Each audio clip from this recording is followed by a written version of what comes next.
Right, my stream has begun. Later than usual because it is Mother's Day today.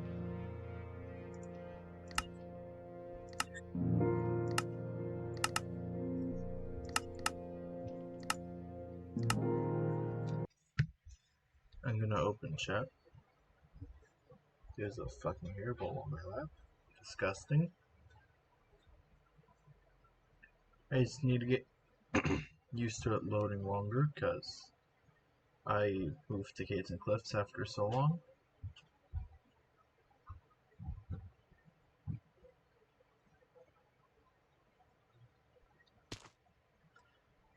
We are now in the game. If we can look down.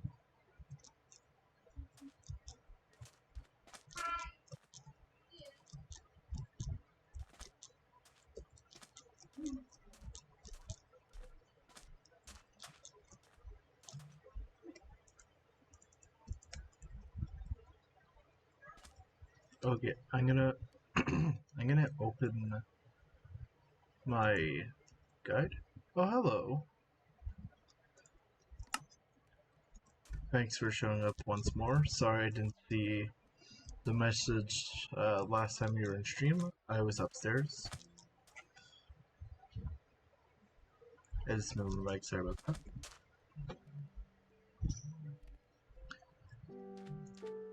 Thank you for understanding. So, I think you missed it last time. I'm gonna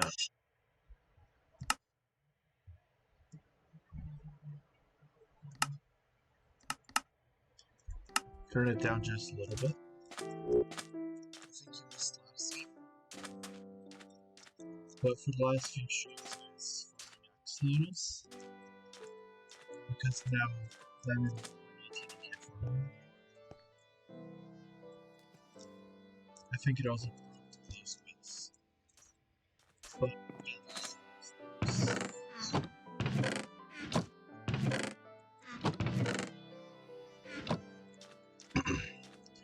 yeah, we have over 100 of them, but no blue ones.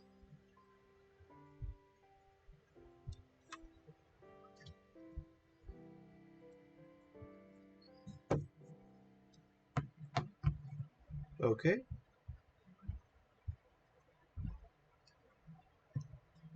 Mic test. Okay, that one was a bit more clear.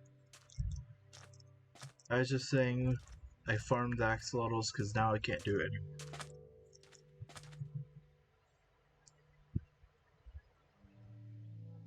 Alright, yeah, go give her a present. It's Mother's Day.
I'm gonna open up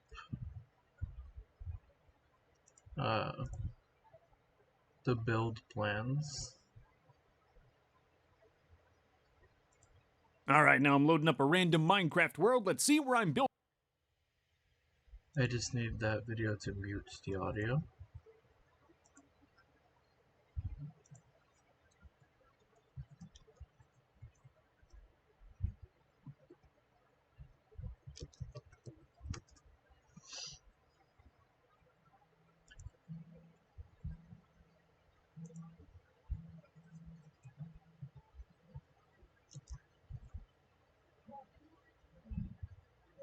I'm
not sure why the world gets so laggy after the update.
Okay, so I just blacked out.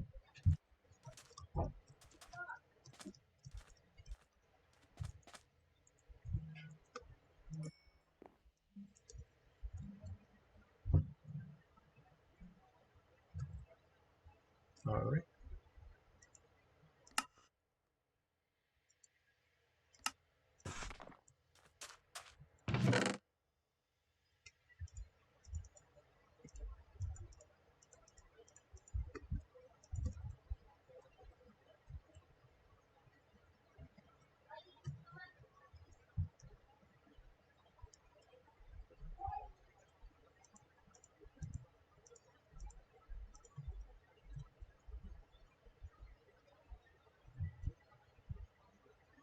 Smooth stone slabs.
Okay, so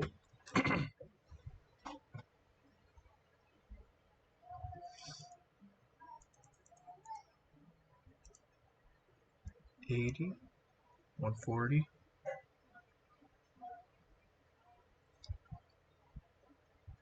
200, 227. Okay. So last stream I did count right. 85 stairs.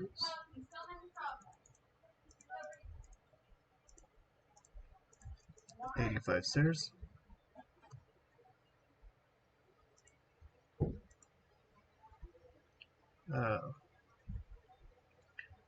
39 regular sandstone.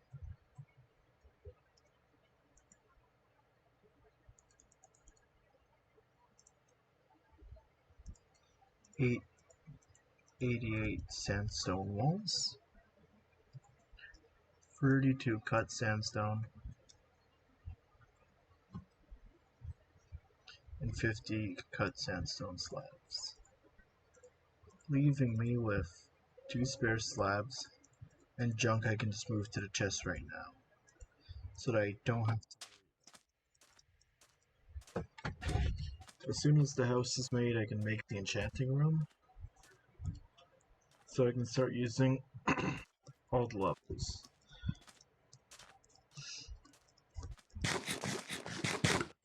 My main goal before I update to 1.19 and then 1.20 is have all good librarians because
need spruce. I'll even take birch at this point.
There we go.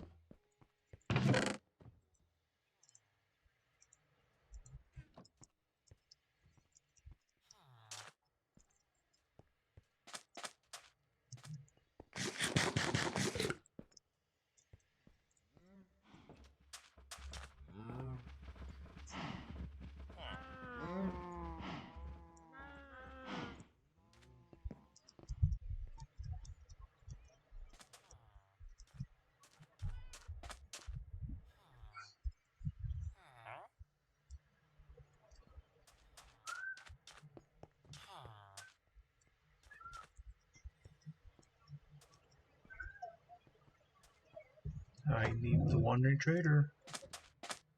It's kind of annoying waiting for him.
Oh yeah, I don't have access.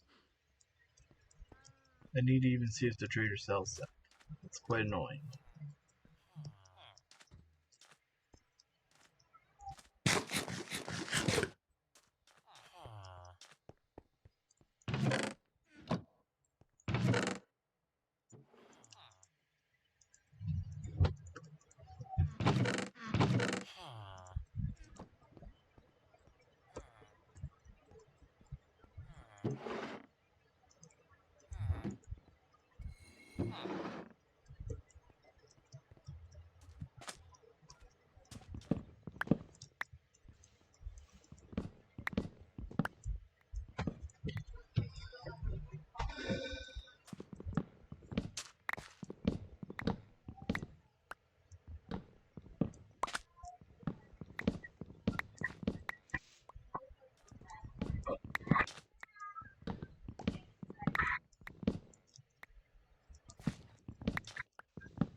Well, I think I can solve some of the lag issue. I just closed 2 unnecessary tabs.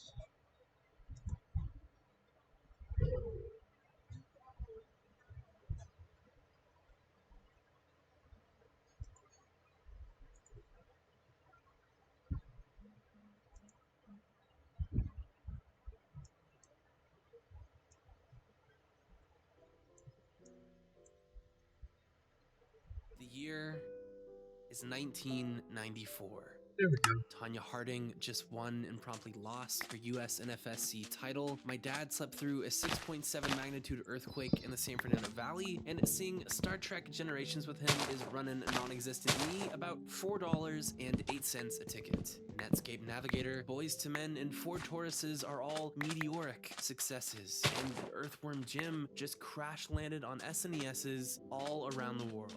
And in the midst of all of this, unbeknownst to anyone, even the company who has given it life, a once-in-a-decade, pop culture-defining, holy shit moment has just been ushered into the waking world, leaving only the vacuum of space in its wake as it begins its ascent into the cultural lexicon of days yet to come, like Combat Evolved or The Voyager 2.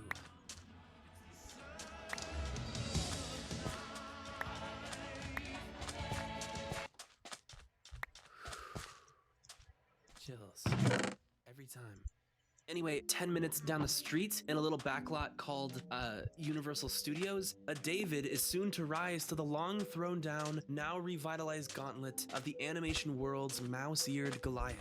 Forged in the grand ire of Disney's recently dismissed chairman, DreamWorks, son of Jesse, who was from Bethlehem in Judah, is about to embark on a voyage lasting 4 toilsome years. The destination, their debut. 2 months, 2 features, and $389 million at the box office later, suffice to say things pretty much work out for them in 1998. But it won't be until Rise and their latest failure that the studio finally strikes gold. And that's what we're talking about tonight, so put in your thinking caps and strap in. I'm really smart, and this is The Road to El Dorado, a match made in heaven.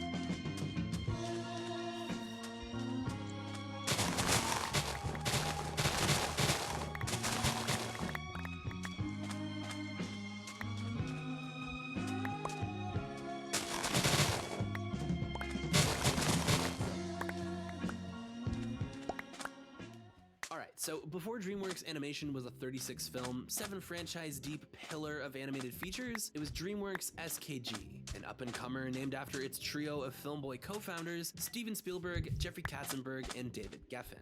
Long story short, during his years at the House of Mouse, Katz didn't make a whole lot of friends, but worse, he made an extremely unfortunate enemy, Roy E. Disney, nephew to Walt, son to Roy Sr., and a force to be reckoned with on the board.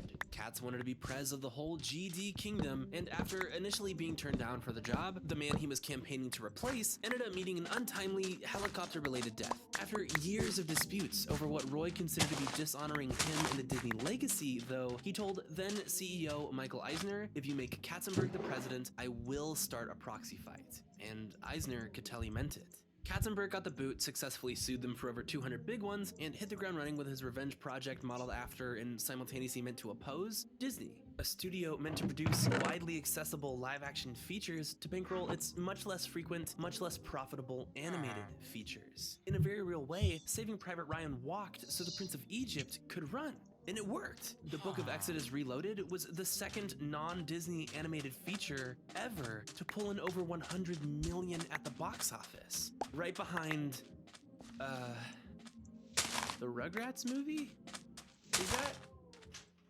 Are we sure that's right?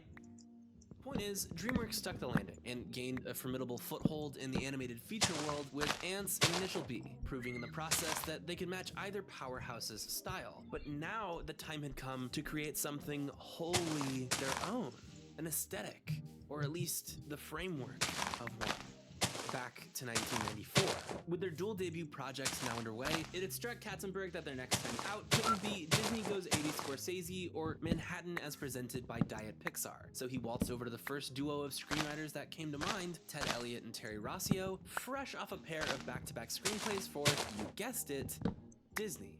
According to Ted and Ter, Katz handed them an especially thick history book authored by one Hugh Thomas, titled Conquest, Montezuma, Cortez, and the Fall of Old Mexico, and said, "This is the setting."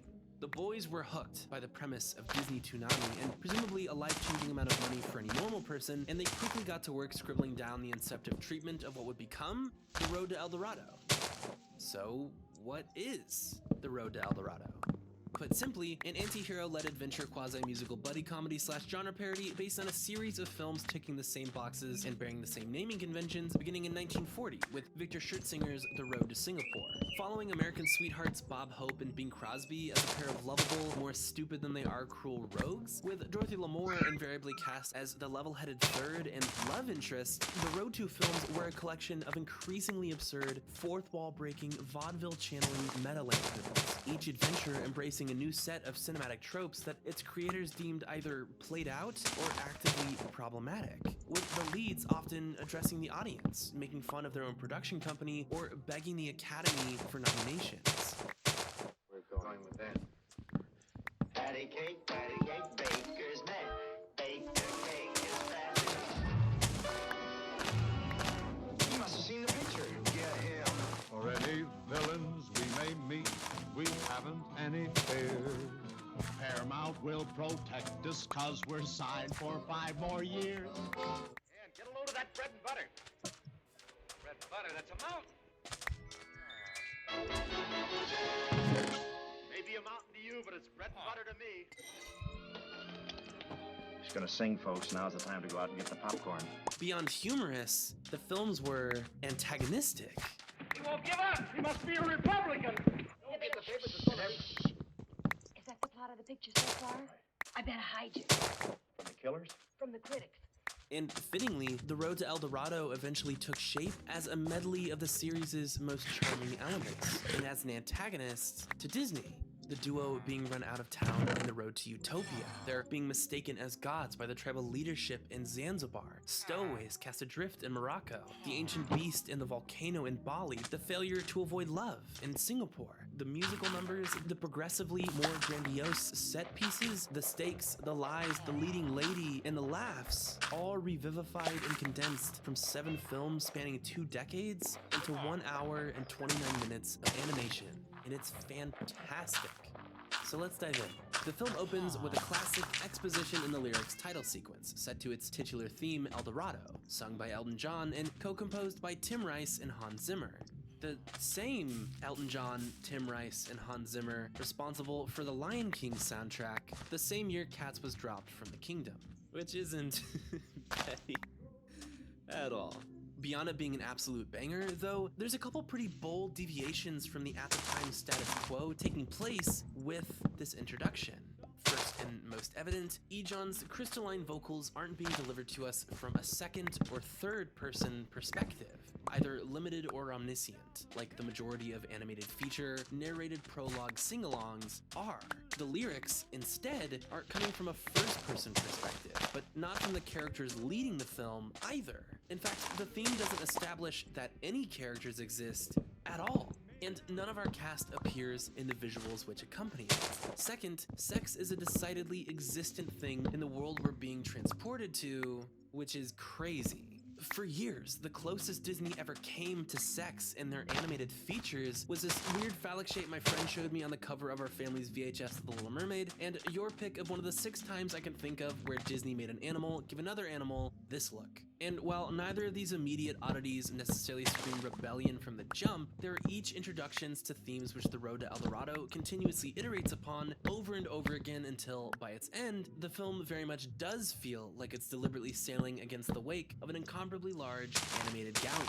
Anyways, as the introduction reaches its end and Elton's voice fades from our presence, we're ushered into 16th century Spain, in the beginning of our slap-happy adventure by the gentle hum of flowing water. Brilliant, blue, inviting, agua, purified.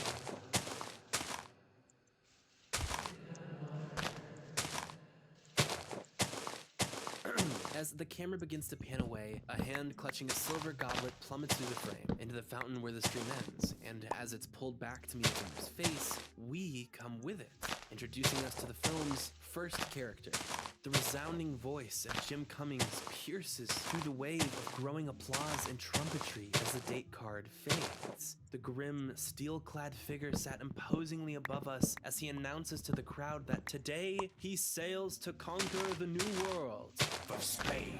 Already, this introduction is super solid. Like the way it cuts from this really high-angle shot to one where we've been cast to the back of the crowd, and right before cutting in close again, his eyes briefly rest on us. Or the classic staring at the object you're holding while you say something menacing thing that villains like to do. Or the soldiers surrounding... I got a little ahead of myself there. This guy's a villain. The villain. The film opens on an introduction of its antagonist, after a ballad from the perspective of someone living in the world he's setting off to destroy. And adding a great deal to this gravitas, this particular villain isn't the product of anyone's imagination, either. It's Hernan Cortez, one of the worst people to have ever drawn breath. Most well known for leading the genocide of the Aztec Empire, resulting in its total decimation. This guy was so evil that one of the defining moments of Arthas Menethil's descent into insanity in Warcraft 3 Reign of Chaos, itself based on Feanor's burning of the Teleri spawn ships in Losgar and Tolkien's The Silmarillion, is something that Cortez actually did. So determined in his zeal to kill natives instead of return home and give his men no other choice but to help him do it, that he cast his ships aflame, or ran them aground. Nobody really knows for sure, trapping them and himself in the Americas. Within these first few shots, directors Don Paul and Eric Bergeron subvert the accepted order in which Disney and Disney adjacents had customarily introduced their casts. Protagonist appears first in the film or in its book-ready overture, and convinces us of our villain's villainy, mostly through composition and his interactions with his horse. Speaking of his horse, Altivo, this also marks the introduction to our first supporting character, his horse, Altivo. We'll circle back to him in a minute. After Cortez throws his now half-emptied chalice behind him, the camera once again accompanying it, we're introduced to our protagonists after a match fade through their wanted poster as they're throwing dice in an alley. T&M have cleaned house and are about to bounce when the man they were gambling with offers that insists on a final bet, a map to the wonders of the new world if they win, and the forfeit of all their winnings if they lose. The first scene in every Road to film is dedicated to establishing the duo's contrasting demeanors. Crosby as the callous plan maker who gets the girl, and Hope as the dopey, bright-eyed adventurer. And Tulio and Miguel's inverse reactions as the map is revealed to them serves as a much more effective, much snappier version of this. A map? A map? A map of the wonders of the new world. Wow. Establishing their dynamic in like 30 seconds instead of 400 to 600. The boys accept, Curly forces them to use a different pair of dice, and they miraculously still win. As luck would have it, though, the loaded dice from just a moment ago fall out of Tulio's shirt. This sort of balancing act between divine luck and consummate failure is what the Road to films relied on for subduing a team of characters with unethical ends and transmuting normally sharp-edged, devious remarks or actions into things we can laugh at or feel engaged with in a cautiously optimistic way. Their plans either don't work, which we expect, or do, and we get to laugh at the absurdity of it.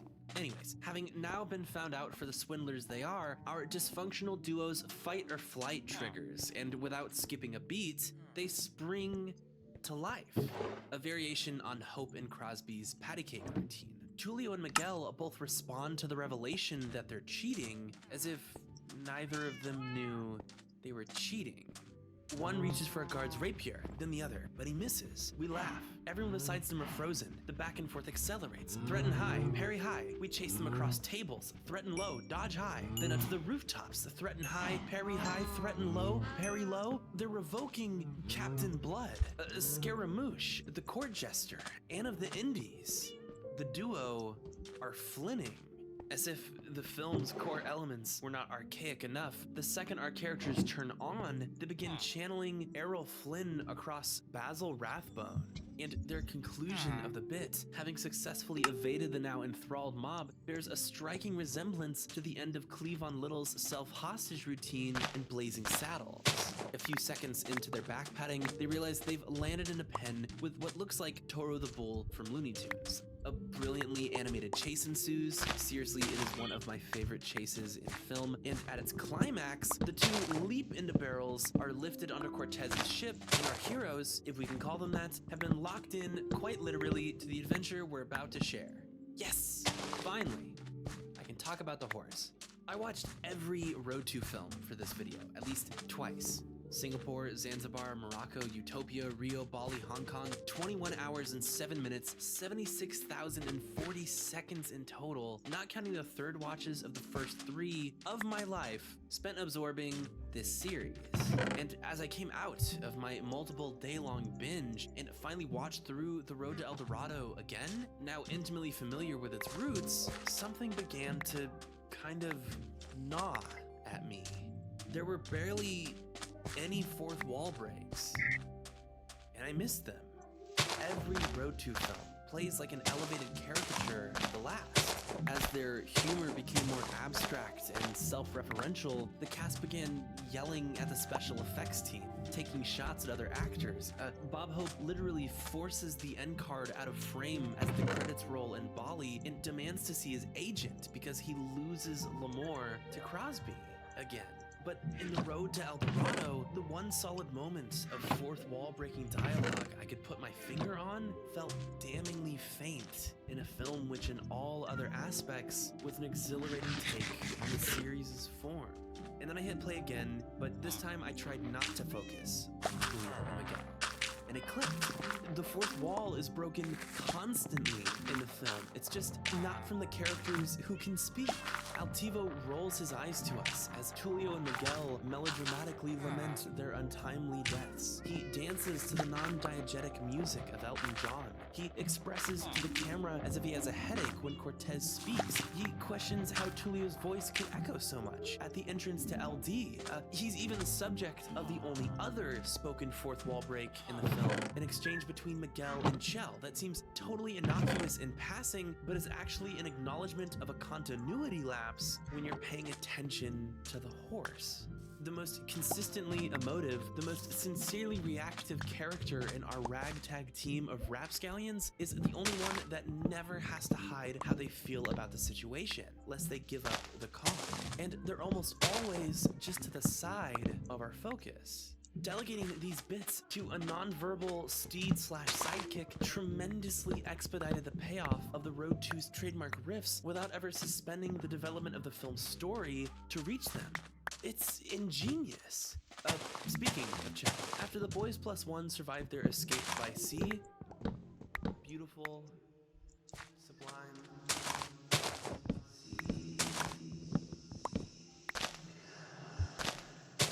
we finally get to meet Chell, our second supporting character and the love interest of the film, rounding out our party for the remainder of the ride.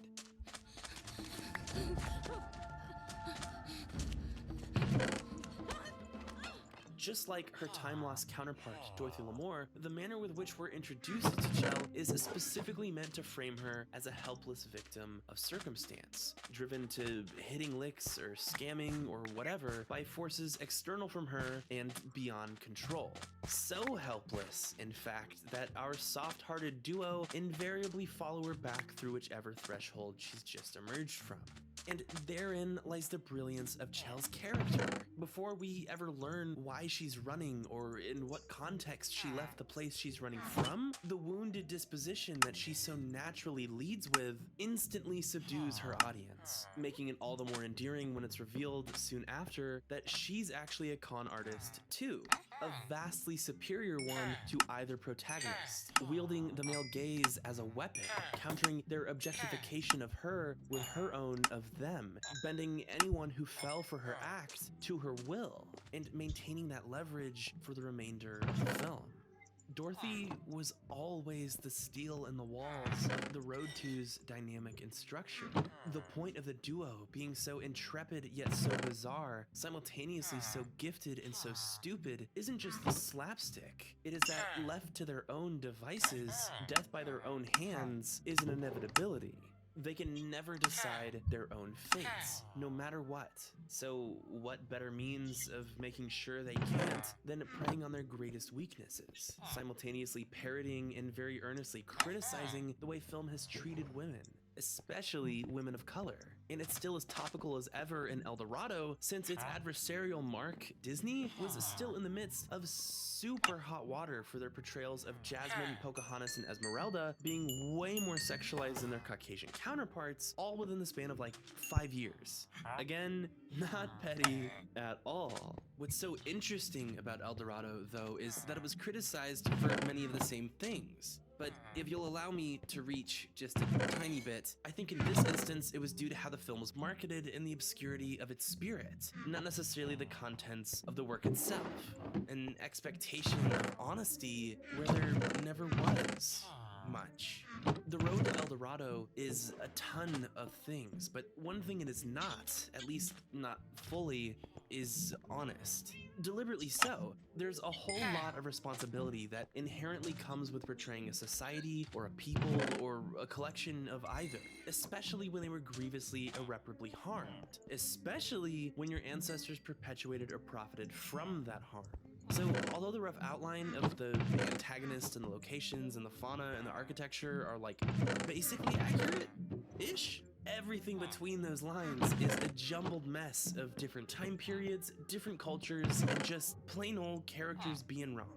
So here's a list of mostly everything the movie goofed up, and then we'll talk about why. Tulio bets Miguel 2 pesetas that they won't survive their jump, but pesetas weren't used as a form of currency for another 350 years after this. He should have said too real. The thin rapiers the conquistadors wield are cup-hilted and their blades are ductile, developments which didn't exist, especially not commonly, until the early 17th century. Similarly, Moorian helmets weren't worn by the Spanish until after Cortez and Pizarro's tandem conquests. Cortez threatens to enslave Tulio and Miguel on the sugar plantations of Cuba, but Spain didn't plant sugarcane in Cuba for another 4 years, and it wasn't cultivated regularly or prosperously for another like 200. Cortez says his crew is as carefully chosen as the disciples of Christ, but Christ just asked some people to follow him up a mountain and then picked 12.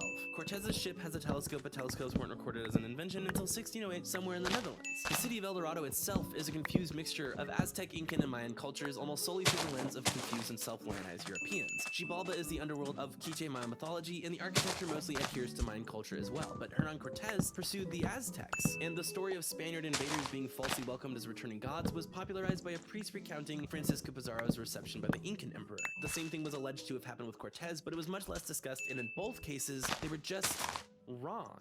Both are myths devised to mask immeasurable wrongdoings. Pizarro wasn't thought of as a returning god. He lured Atahualpa to a feast in his honor and then massacred 5,000 of his soldiers when he refused to accept Charles V as sovereign, then hung him to death after lying to him that he would be spared if he converted to Christianity.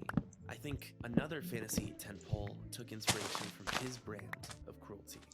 What I'm getting at here is that's the point. El Dorado in reality was a phantom, a fabrication continuously exaggerated and one-upped by Europeans over centuries to rationalize an actually existent culture, the Muisca's vastly superior metalworking and reverence for gold as a religious votive offering instead of an arbitrary point system that everyone should kill each other over forever and ever. El Dorado doesn't even mean city of gold. It means the golden one, a term the Spanish coined to refer to the southern Muisca's leader, the Zipa, who as an initiation rite was said to have been covered in gold dust and submerged in one of their sacred lakes, most commonly thought to be Lake Guatavita. Over time, the legend changed from a fabled man to a city to a kingdom to an empire, but they were all an illusion. It's like a game of telephone that got really out of hand, and then a Disney competitor and Werner Herzog both made films about it. So when Tulio and Miguel reach the entrance, believing it to be a dead end, and Tulio yells that El Dorado must mean great big rock, that is the filmmakers making fun of how unreliable the history is, because most of it was written by the bad guys. Tulio and Miguel are Spanish and don't know the Spanish title for the Spanish myth that they know about. This is tonal necessity. Because like we talked about earlier, the most effective way to blunt the impact of terrible people who did terrible things is to make fun of them, to sap them of whatever divinity or intellect they or their followers or the ones taught by their writings were deluded into believing they had. The Spaniards are supposed to be the butt of the joke.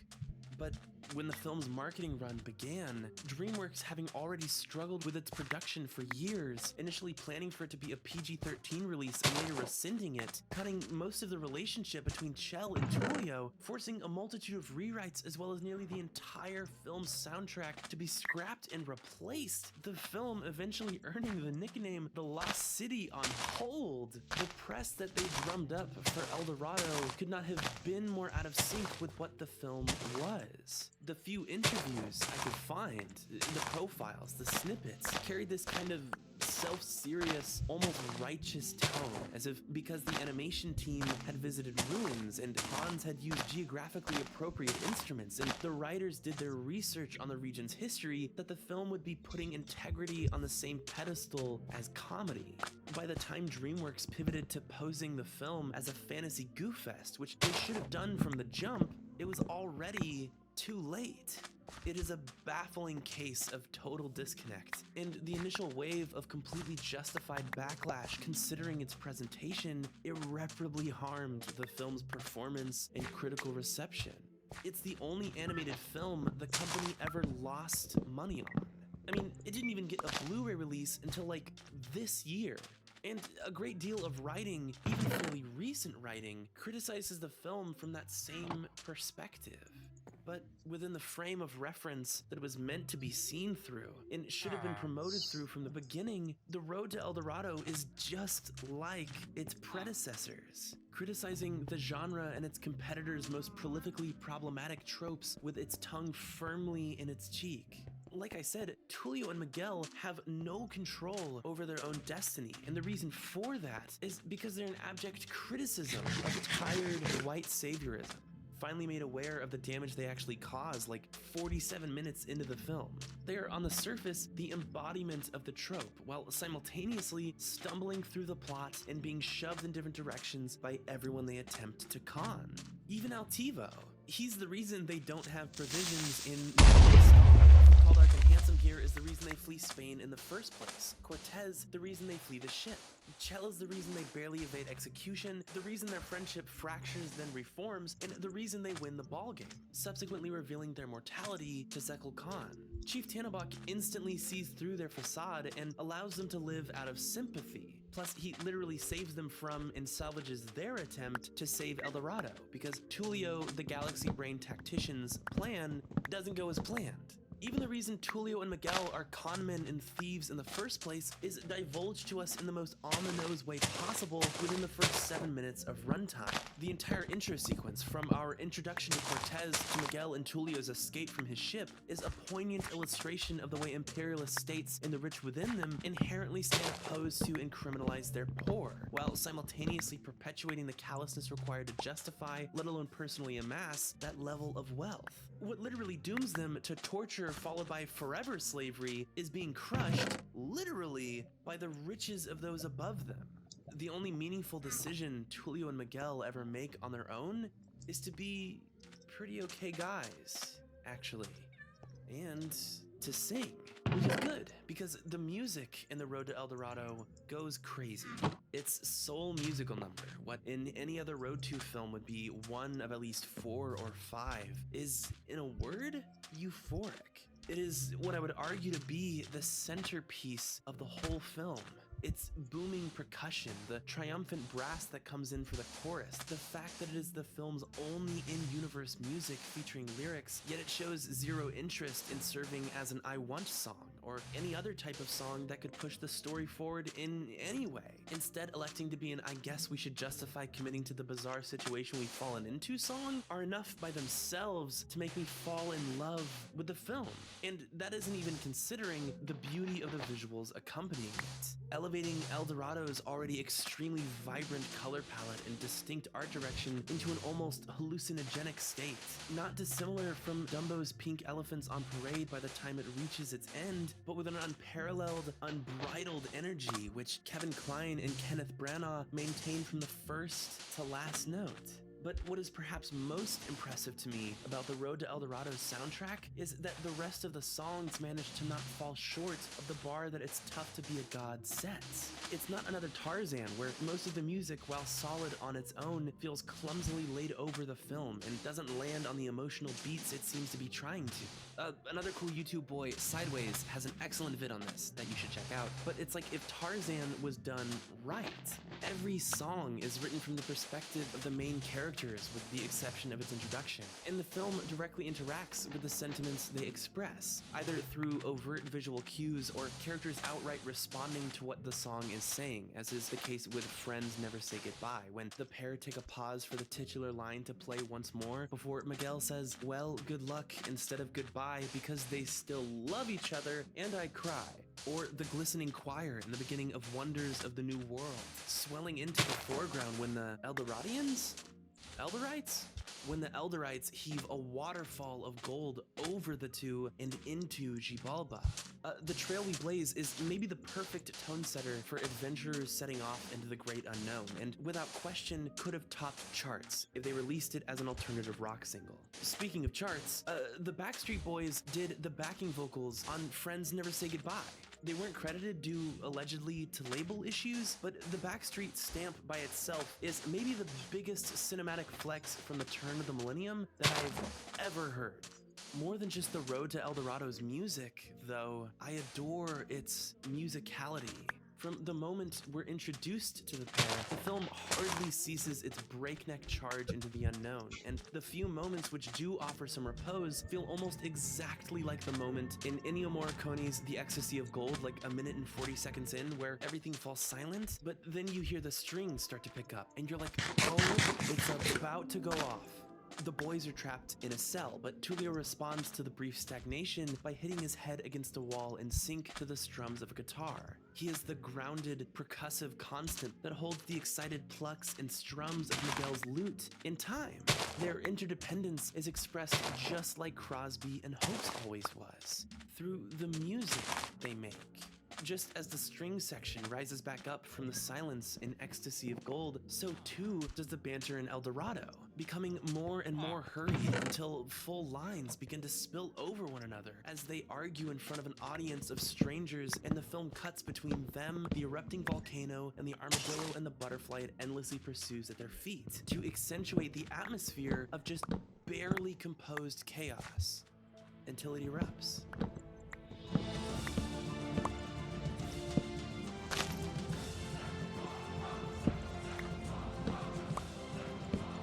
That's why they're such excellent flinners. A style of exchanging not impressive swordplay, but impressive wordplay that demands a very specific sense of rhythm that just wasn't common anymore.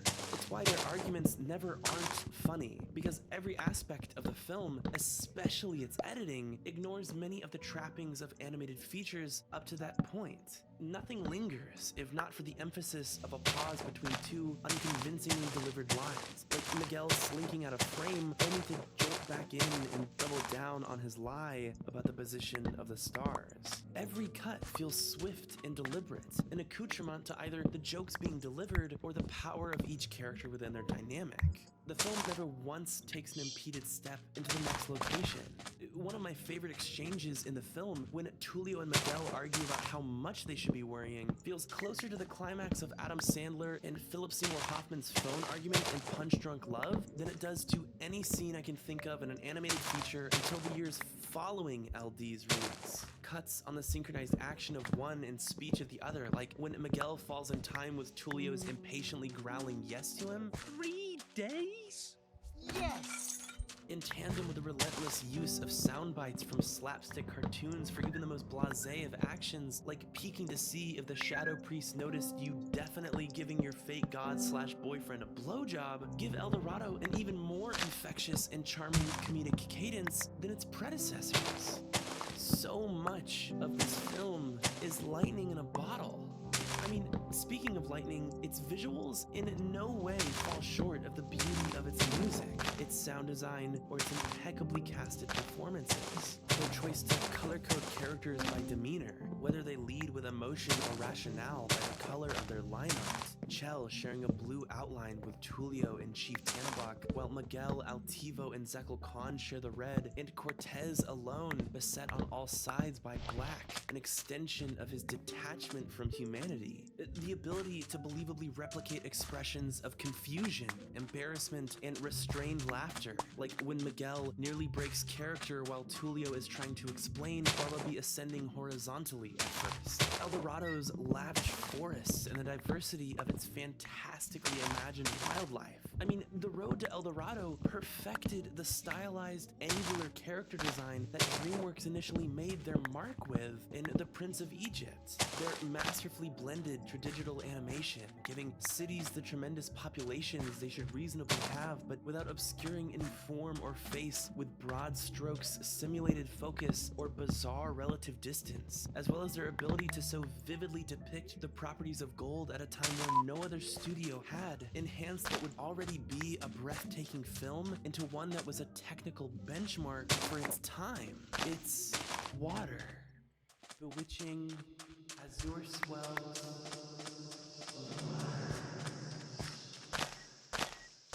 The water is insane.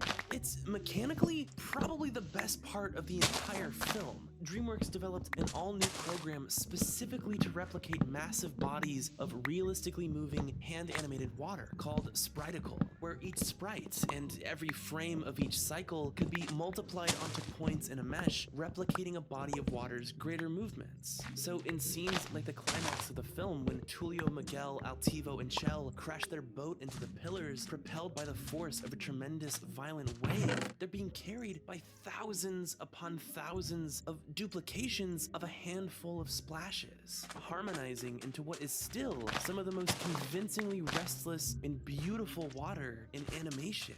The film's intro ends on a shot of flowing water for no other reason than to flex, because they knew it was that good. I just wish more people had seen it in the same light. This is the film that gave DreamWorks its entire aesthetic formula, paving the way for all of its future successes. I mean, think about it. The protagonist with questionable motives and demeanor, the sardonic, usually animal sidekick who constantly questions these inclinations, the love interest who usually starts out as a begrudging support character whose unconventional personality and abilities are masked beneath a thin veneer of uniformity until the opportunity arises or is forced upon them, the non-diegetic soundtracks littered with charting artists, flagrant celebrity castings. Shrek wouldn't exist without The Road to El Dorado. Ants might have given them the more profitable production model, but you couldn't pay Kid Bread to sit through an hour and a half of Zach Braff the Ogre meekly pining for the hustle and bustle of Far, Far Away over a soundtrack of indistinct, nasally trumpets and one keyboard. The Road to El Dorado is DreamWorks. At least, the elements most crucial to it.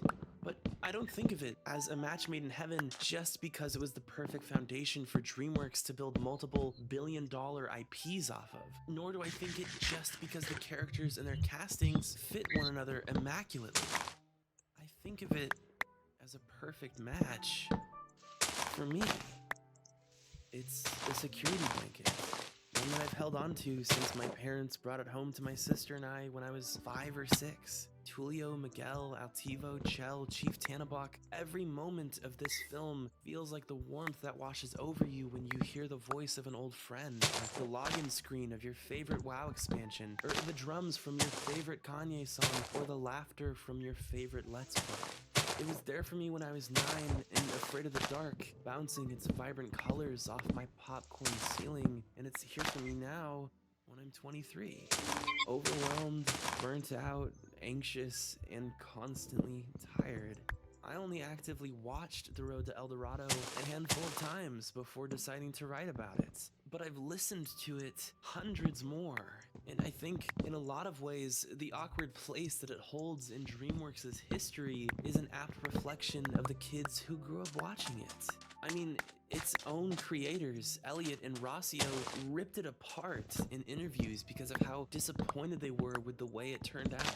Its misleading marketing felt like when you met an old friend of your mom or something, and you're like 12 or 14, and you're getting groceries, and so you're on your way back, and you're in the car, and the only thought your brain could put together was like, why did it feel like you were apologizing for me?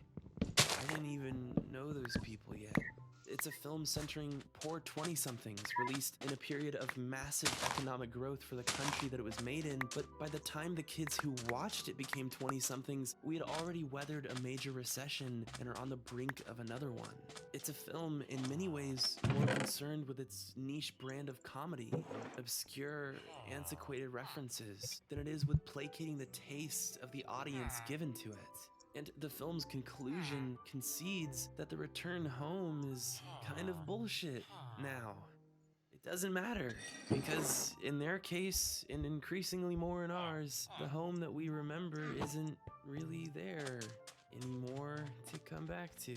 Even if we did have some magnificent elixir or vast riches to show, the characters in El Dorado itself are simultaneously more and less developed than who and what came before them, constantly grappling with their own cynicism and clumsily falling through life. The film's runtime, seeking refuge in places or people that they fear deep down are ephemeral. The greater conflict is never even resolved. But it's in the wake of our group's flat-on-their-face failure that the warmest hues of the film's light begin to shine through.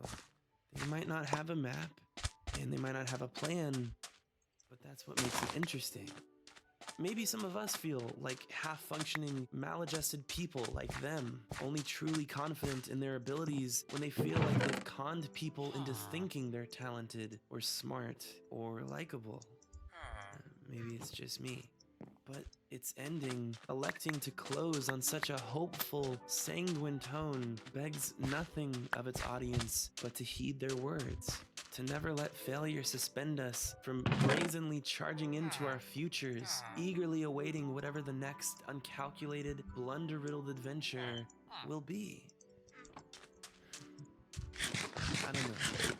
It might be tough to be a god, but it's tougher still to be human. And I think that's the point. Have a good day.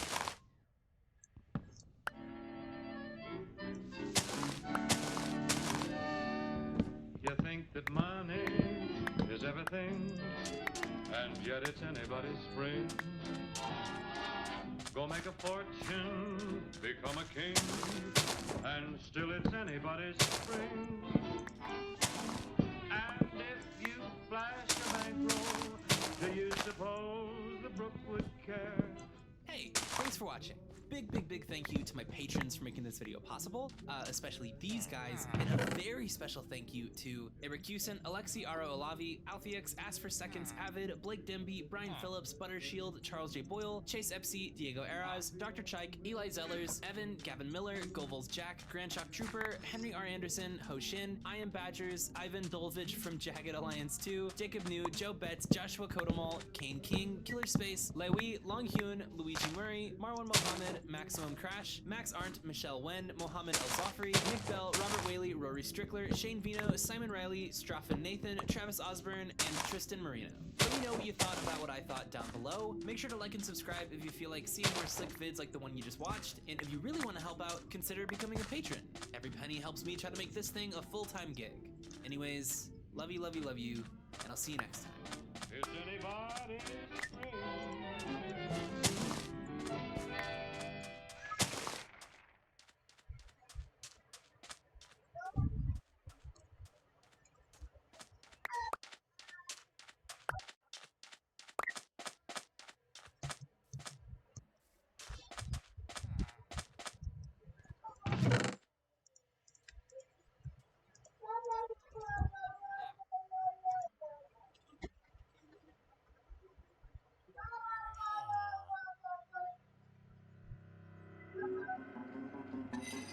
This is not Mrs. Puff. You may think she's just SpongeBob's boating teacher. Squilliam Fancy Son. Squilliam Fancy Son. Squilliam Fancy Son. Squilliam Fancy Son III is Squidward's rival from high school band class. So, I just took my private yacht across my private lake to my private heliport. He's more wealthy, popular, and talented than Squidward, and he always rubs it in his face. That's right. I'm living your dreams, Squidward. Oh, just succeeding in everything you failed in. But I intend to prove that he's a fraud, using his wealth to make himself seem more popular and talented than he actually is. He goes to ridiculously extreme and expensive lengths to humiliate Squidward and show his superiority, and I'm gonna prove it. SpongeBob is one of my favorite shows from my childhood. Even going back now and rewatching the old ones, it still holds up. You might think, it's just a kid's show, there's no continuity, there's nothing worth theorizing about, but the show constantly brings back characters and references to previous episodes, and if you look closely, you can connect the dots and find some very interesting stories. And today, I'm going to prove that Squilliam Fancy Son III is a manipulative fraud.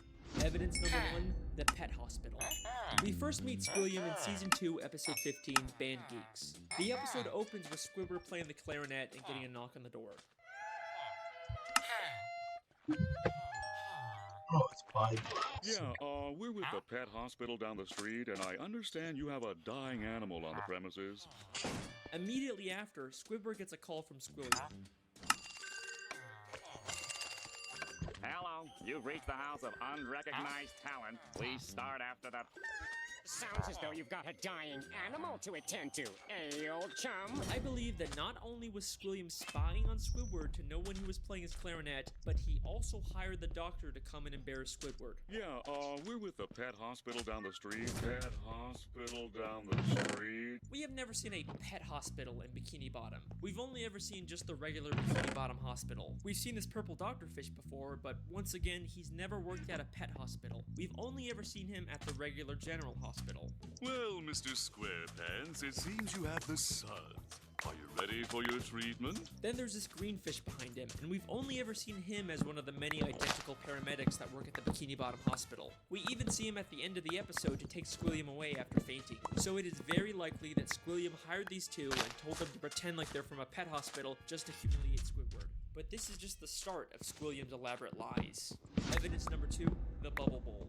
In the same episode, Squilliam also says, I'm the leader of a big fancy band now, and we're supposed to play the Bubble Bowl next week. The problem is, I'm busy next week and can't make it, so I was hoping you and your band could cover for us. But we've never seen Squilliam's band before, and despite claiming he's too busy to make it to the Bubble Bowl, he still shows up at the end to watch Squidward's band. So both his excuse and probably his band were made up to pressure Squidward into humiliating himself at the Bubble Bowl.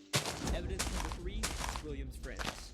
In Season 3, Episode 8, Squilliam returns. Squidward leaves for work and conveniently bumps into Squilliam and all of his fancy friends, despite Squilliam not seeming like the kind of guy that would come near the Krusty Krab. He and his friends make fun of Squidward for working as a cashier. Hold it! Don't tell me! You're a cashier! Don't lie. Lying always makes it worse. But I believe that this character was planned out by Squilliam in advance, and he hired all of those people to pretend to be his friends. Take a look at Squilliam's friends. They're all nicely dressed, you kind of get the sense that they're fancy, high-status members of Bikini Bottom, but they aren't. This is more like what the fancy rich people in Bikini Bottom look like. These are just some regular Bikini Bottom citizens. Most of them usually don't have to wear nice clothes like this. And most of them are regulars at the Krusty Krab and would already know Squidward as the cashier. My caddy doesn't have enough slime! These are not the type of people Squilliam would hang out with. I mean, why would Squilliam be hanging out with one of Pearl's teenage friends? At the end of the episode, Squilliam even admits to his whole life being fake. I made everything up about my life. I had no yachts, jets, or anything. I was only trying to impress you. And then, of course, he quickly says he's just kidding. Is that true? Of course not! I'm filthy stinking rich! But was he kidding? I mean, obviously he's rich, but is there a nugget of truth in there? Evidence number 4, the statue. In Season 7, Episode 6, Squidward has to pick up trash for community service, and Squilliam once again conveniently bumps into him and reveals he's cleaned up so much trash that the city actually built a statue of him. Maybe if you clean up Bikini Bottom, they'll build a statue of you. Oh wait! They've already built one. Of me! I cleaned up all of Bikini Bottom in only 1 week. I believe that once again, this encounter was staged by Squilliam, and he actually paid to get that statue built. As Squilliam tells Squidward about the statue, a female fish admires it and says, "Bless you, Squilliam Fancy Sim." but if you remember, this is one of those friends Squilliam likely paid, making her whole comment feel very fake. By the end of the episode, Squilliam's statue gets destroyed. A police officer approaches and they have this exchange. This is your statue? It was. Squilliam admits that it's his statue, not the city's. And why else would the officer give him specifically a ticket if it was city property? Evidence number 5, the concert. In Season 6, Episode 17, Squidward watches Squilliam play the clarinet at a big fancy concert. He receives a standing ovation, causing Squidward to leave angrily. But I believe this entire concert is a scam. Not only has the audience been paid to cheer, but Squilliam never even touches his instrument. Once again, many of the audience members were part of Squilliam's quote-unquote friends, but we also never actually see Squilliam play the clarinet. The episode opens right after he's finished his performance with the audience cheering, and one member of the audience says, "He's such a great musician. He doesn't even have to touch an instrument to be brilliant." Maybe the real reason Squidward leaves so angrily is because the audience cheered for Squilliam even though he never even touched his clarinet. Maybe Squilliam is just as bad as Squidward at the clarinet and he's trying to hide it. Squilliam has gone to some pretty extreme lengths just to humiliate Squidward. But nothing, and I mean nothing, compares to what he does next. Evidence number 6. The Music College. In the same episode, after Squidward leaves the concert, he's approached by the headmistress of the Bikini Bottom prestigious music college. Aren't you the esteemed Squilliam Fancyson III, who we all came here to see perform tonight? She mistakes him for Squilliam and offers him a position as a professor. Squidward pretends to be Squilliam and teaches a class, only for the police to burst in and arrest him, all while he's being filmed on live TV. And I believe that this is Squilliam's most elaborate and most expensive scheme to destroy Squidward both publicly and legally. This encounter where Squidward gets offered a job is already suspiciously convenient, but listen closely to their exchange. I'm Squilliam Fancyson. But didn't you just say a minute ago that your name was Squidward Q Tentacles? It is. No, I mean, no, I didn't. Well, that's a relief. I mean, what kind of a moron would go to their would go to their enemy's music recital? How does she know Squidward and Squilliam are enemies? If she knew who Squidward was, then why didn't she recognize him? Why would she mistake him for Squidward? This feels way too much like she was hired by Squilliam to set a trap for Squidward. And if that's not enough, the headmistress's associate is literally just a guy from the paid audience wearing a disguise. He just threw on some glasses to seem smart. Squilliam knew that Squidward couldn't resist the opportunity to teach a music class, even if it meant breaking the law. My very own music class. Then we get to the Bikini Bottom prestigious music college, and right off the bat, there's something very fishy about this place. The building itself is very green and grimy, and has a very cheap metal look. Nothing about this says prestigious, except for the big sign on top, which feels like the only new thing about this building.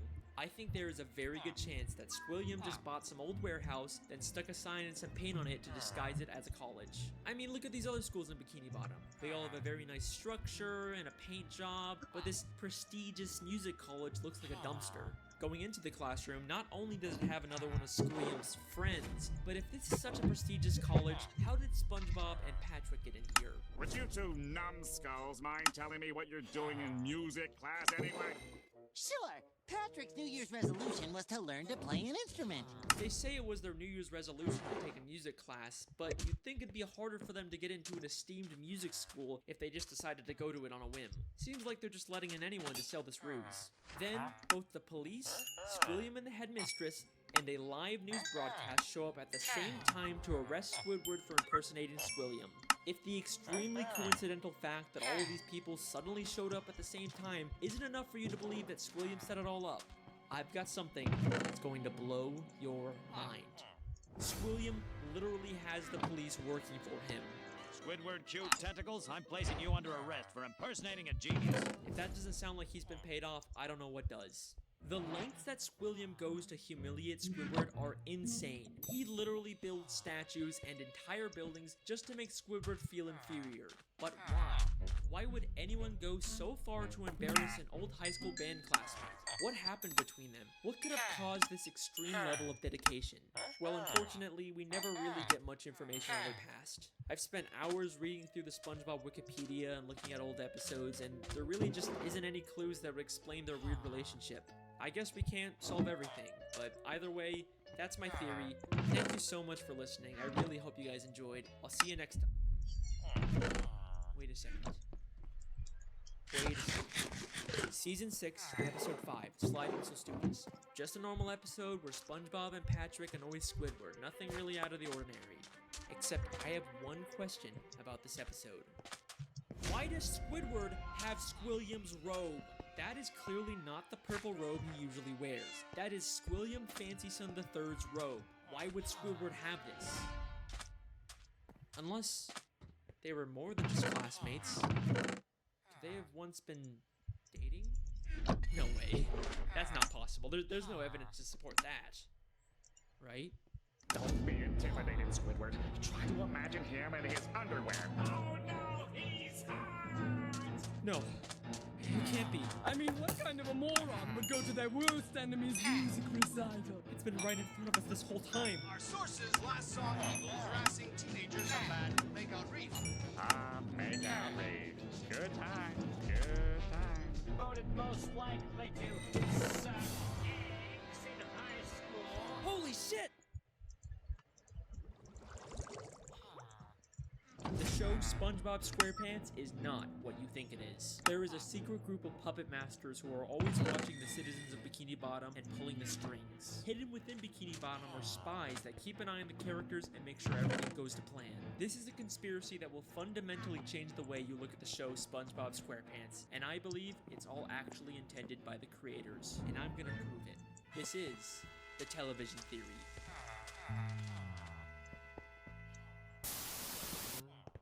You guys had a great reaction to my Squilliam Fancyson theory, and I had a lot of fun making it. Squilliam, you lying, deceiving bastard! I didn't even realize that! But trust me when I say that what I've discovered this time is much, much bigger. To start this theory, we have to go back to the very beginning of the very first episode of SpongeBob SquarePants.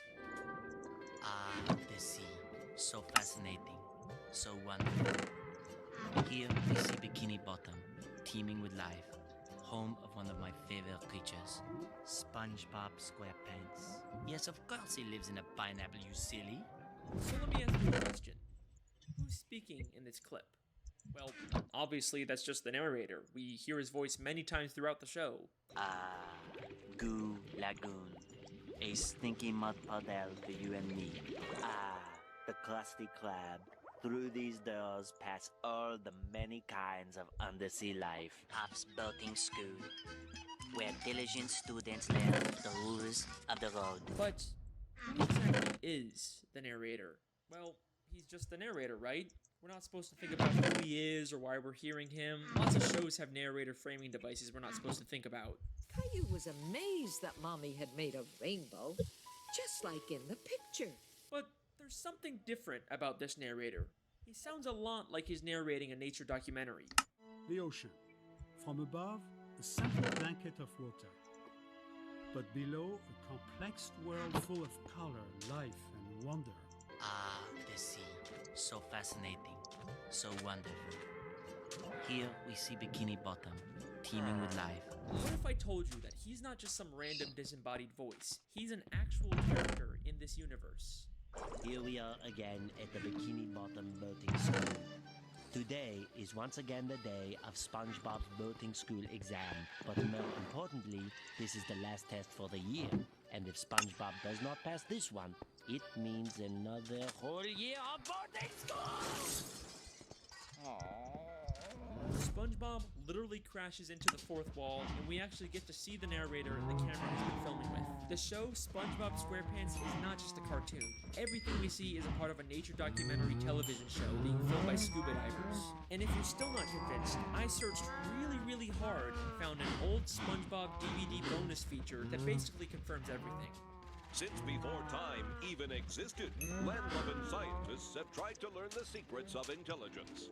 Their studies led them to the sea, where the citizens of one undersea colony demonstrated a genius so enormous, the scientists felt compelled to record their actions for use in teaching mankind how to live better. The name of this miraculous place? Bikini Bottom. Poring over the mass of brainy masterminds scattered about this strange land, the scientists chose 6 Bikini Bottom residents at random to study. As the scientists marveled at the advanced knowledge and superior intellect of these 6 creatures, I went to college! they rolled their cameras and took notes. And now, finally, we can learn all of the things that these smarty pantsuses have to teach us. Life lessons from Bikini Bottom. I don't know how it can get any more clear than that. Now, if you rewatch the show with this new information in mind, some things start to take on a whole new meaning. Throughout the series, there's this weird, unexplained running gag of a human hand interfering with the characters. It's even in the beginning of every episode in the intro for the show. Maybe the filmmakers are doing a bit more than just studying these characters. The hand seems to mostly interfere just to maintain the health and safety of the characters, like treating SpongeBob to the suds. Well, Mr. SquarePants, it seems you have the suds. Are you ready for your treatment? Oh,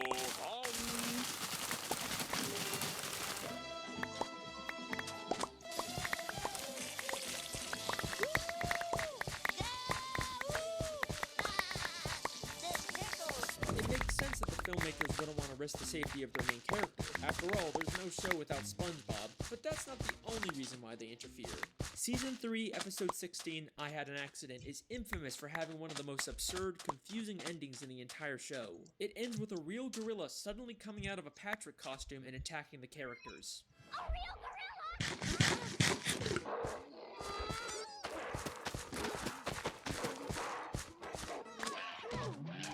Then as soon as SpongeBob begins to question the logic of the scene, this happens. What's a gorilla doing underwater in the first place? Well, it's funny. I mean, see the doors, they're onto us! Let's get out of here.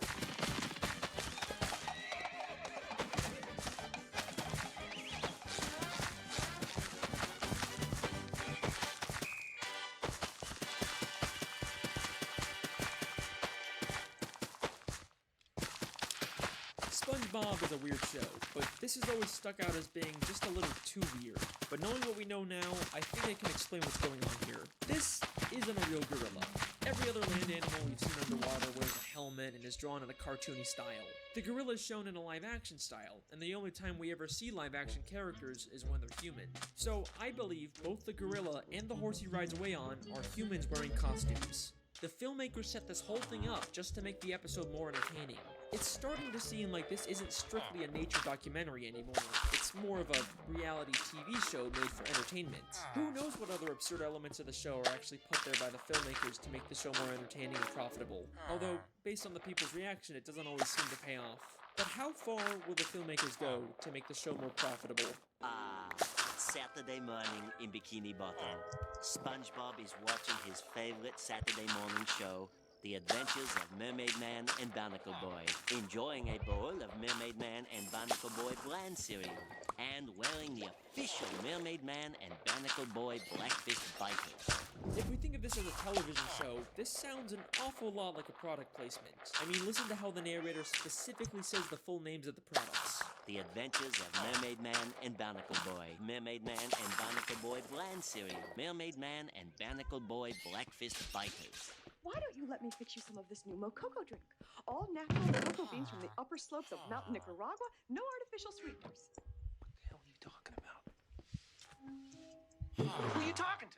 Maybe the Mermaid Man and Barnacle Boy TV show is actually from the surface world. They are human after all. It makes sense that the filmmakers would choose to highlight these popular superhero characters. The more they show, the more they're gonna sell Mermaid Man and Barnacle Boy merchandise. Hang on a second, why are Mermaid Man and Barnacle Boy the same size as all the fish in Bikini Bottom, even though humans are always shown as massive compared to fish? Whatever, I'll come back to that one later. The show doesn't even just hide product placements. In the episode Model Sponge, they literally trick SpongeBob into making a commercial for a human product. I'm ready for my close-up, Mr. Director. Very well. Lose the pants! Here's my star! What's happening? What's happening? In this scene, you'll be cleaning bathroom fixtures. Okay. So where's my cleaning utensil? Don't you get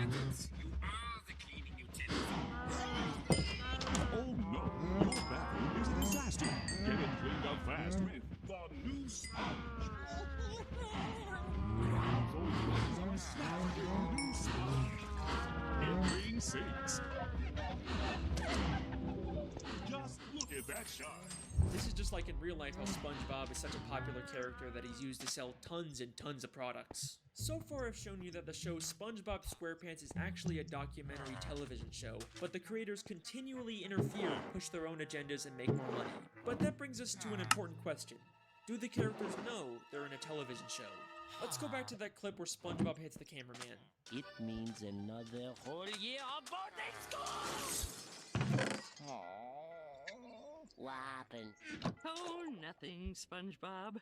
You just struck another pedestrian. Mrs. Puff calls him a pedestrian, which sounds more like she thinks he's just some random Bikini Bottom citizen. The different types of marine life in SpongeBob are so diverse and weird looking that it's not too hard to believe that the characters just think these filmmakers are another weird type of fish. And back to the gorilla episode, the gorilla and the horse immediately get nervous and run away when SpongeBob questions what's going on. Well, it's funny you should. I mean, see, George, they're onto us! Let's get out of here. Almost like the creators don't want the characters to be aware their lives are being interfered with. Now, there isn't a ton of footage of the characters interacting with the filmmakers, but I dug really, really deep and found the smoking gun that answers all of our questions. This is an old commercial from 2004 made to promote the SpongeBob movie. SpongeBob, what kind of jellyfish is that? It's not a jellyfish, Patrick. It's a spaceship. Hey guys, it's Carlos from the Zone. I was wondering if you could answer a few questions. Questions? Run for your lives! No, Pat, don't you see? It wants to learn about our world, and it's chosen us. What? Yay! We've been chosen. A submarine comes down to SpongeBob and Patrick to ask questions to promote the new movie. SpongeBob and Patrick are clearly confused by this and think the submarine is some kind of alien. They also have no idea that they're the stars of a movie. Well, thanks guys. We'll see you in the movie. Bye! Movie? What's that? I know.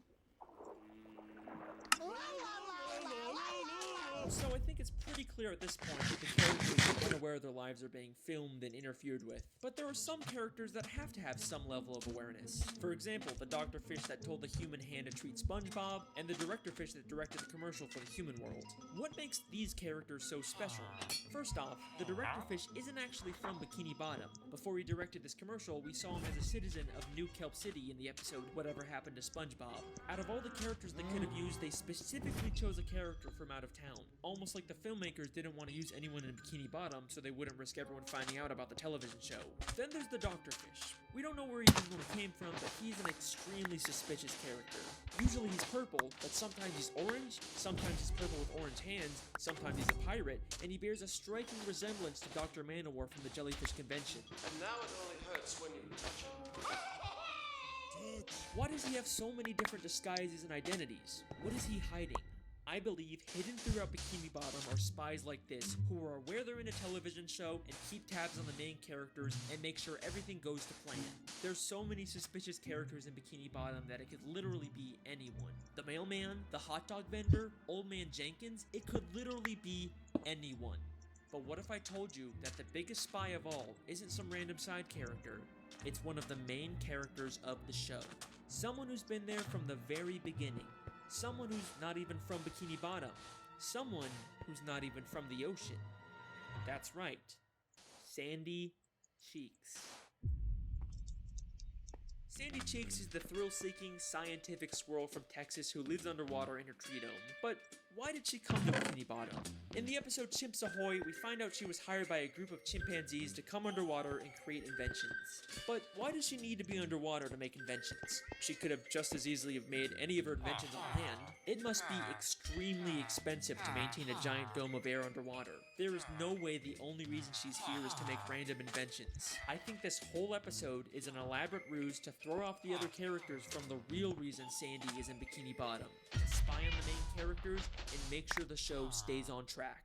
Many of the times the characters are in danger, Sandy conveniently steps in to save the day, and many of the wacky, entertaining episode plots are driven by an invention Sandy creates. Everything she does is a calculated move to carry out the hidden agenda of the filmmakers. Her entire friendship with SpongeBob and the other characters is built on a lie. But you're probably saying, Sandy is a sweet, friendly squirrel. There's no way she's behind this. You're not convinced yet? That's okay, because what I'm about to show you is so mind-blowing, so insanely revealing, that it's actually the whole reason I decided to make this video. Get ready for the big one. Season 10, Episode 10, Feral Friends, is the episode that unlocks this entire mystery. During a birthday party, a green moon suddenly appears and turns everyone except Sandy into less evolved, real-life versions of themselves. Sandy is completely caught off guard by this and decides to call someone for help.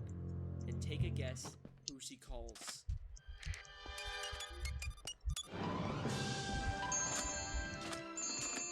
Hello, French narrator speaking. Hey, Frenchie! It's me, Sandy!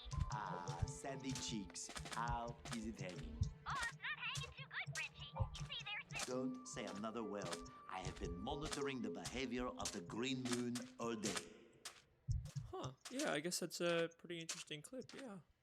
Holy shit! Sandy literally calls the narrator to let him know what's going on and asks for instructions on what to do next. She has been working with him the entire fucking time. He even has a picture of her on his desk.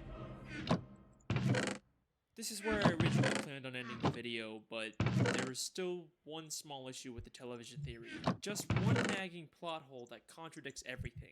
If this is all a television show filmed by scuba divers, then how are we seeing inside the buildings? It's not like any of the humans filming the show could fit inside them. It's the one annoying thing that keeps this theory from being complete. I mean, the most logical explanation is that they have hidden cameras inside of everyone's homes, but we never really see anything like that. Holy shit.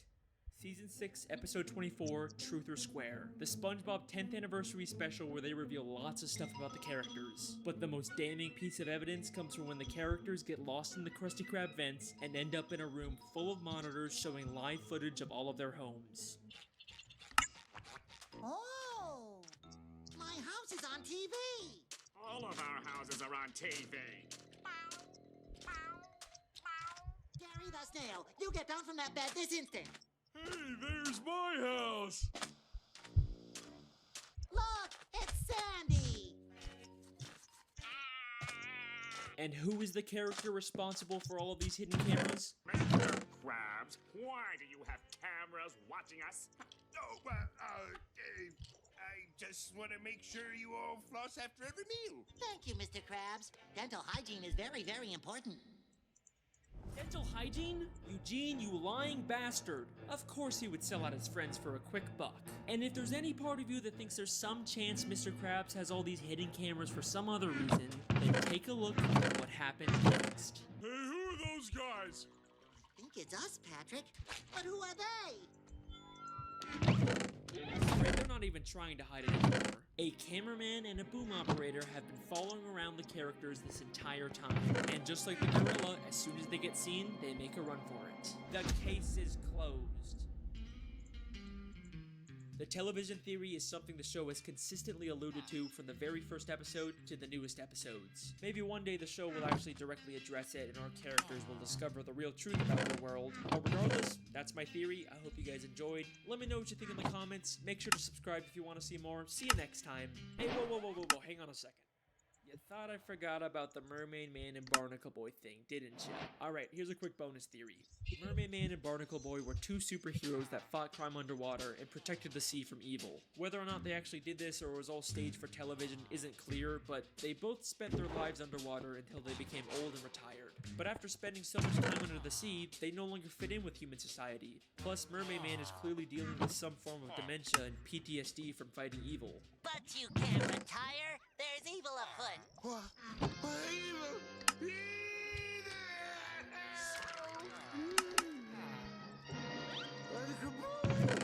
So, they decided to live the rest of their lives in Bikini Bottom, and in order to fit in better with their fellow sea creatures, they made the permanent decision to shrink themselves using Mermaid Man's shrinking belt. The case is closed. Again. Okay, 30 lecterns is gonna be stupid.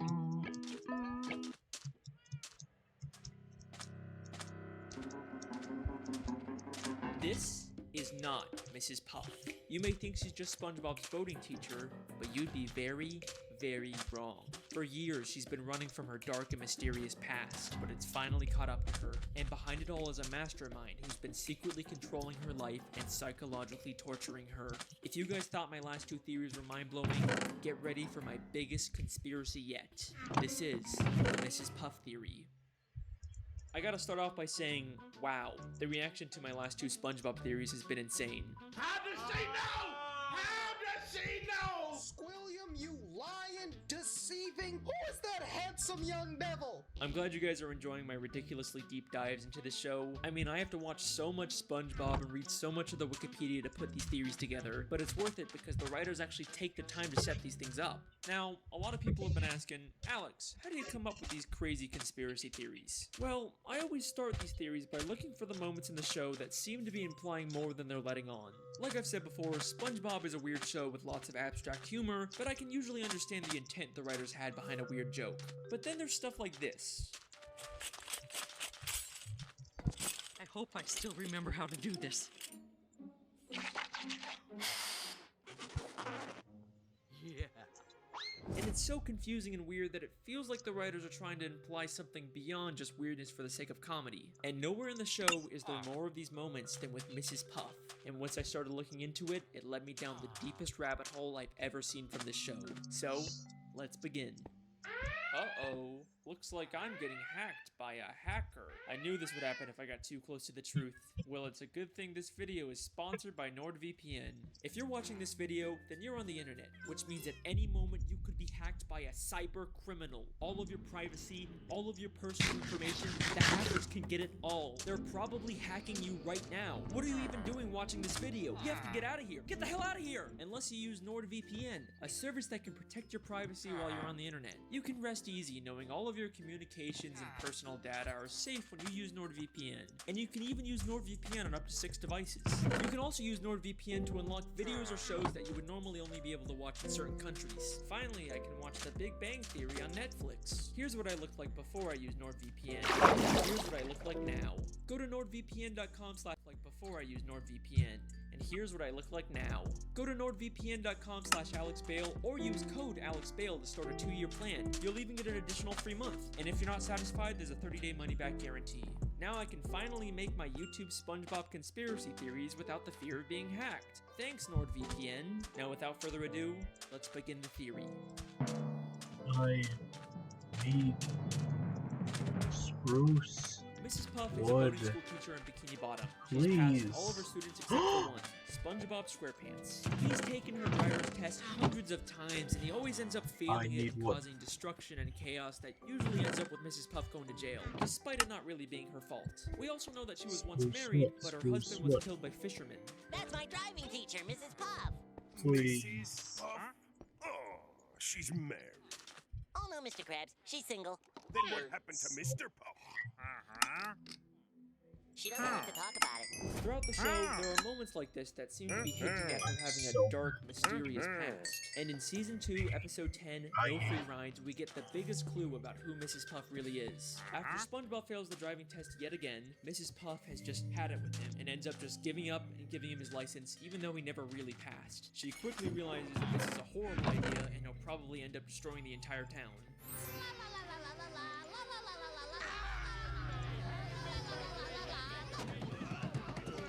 So much destruction. This reporter asks, why? Local consensus places the blame on this negligent, selfish driving instructor who...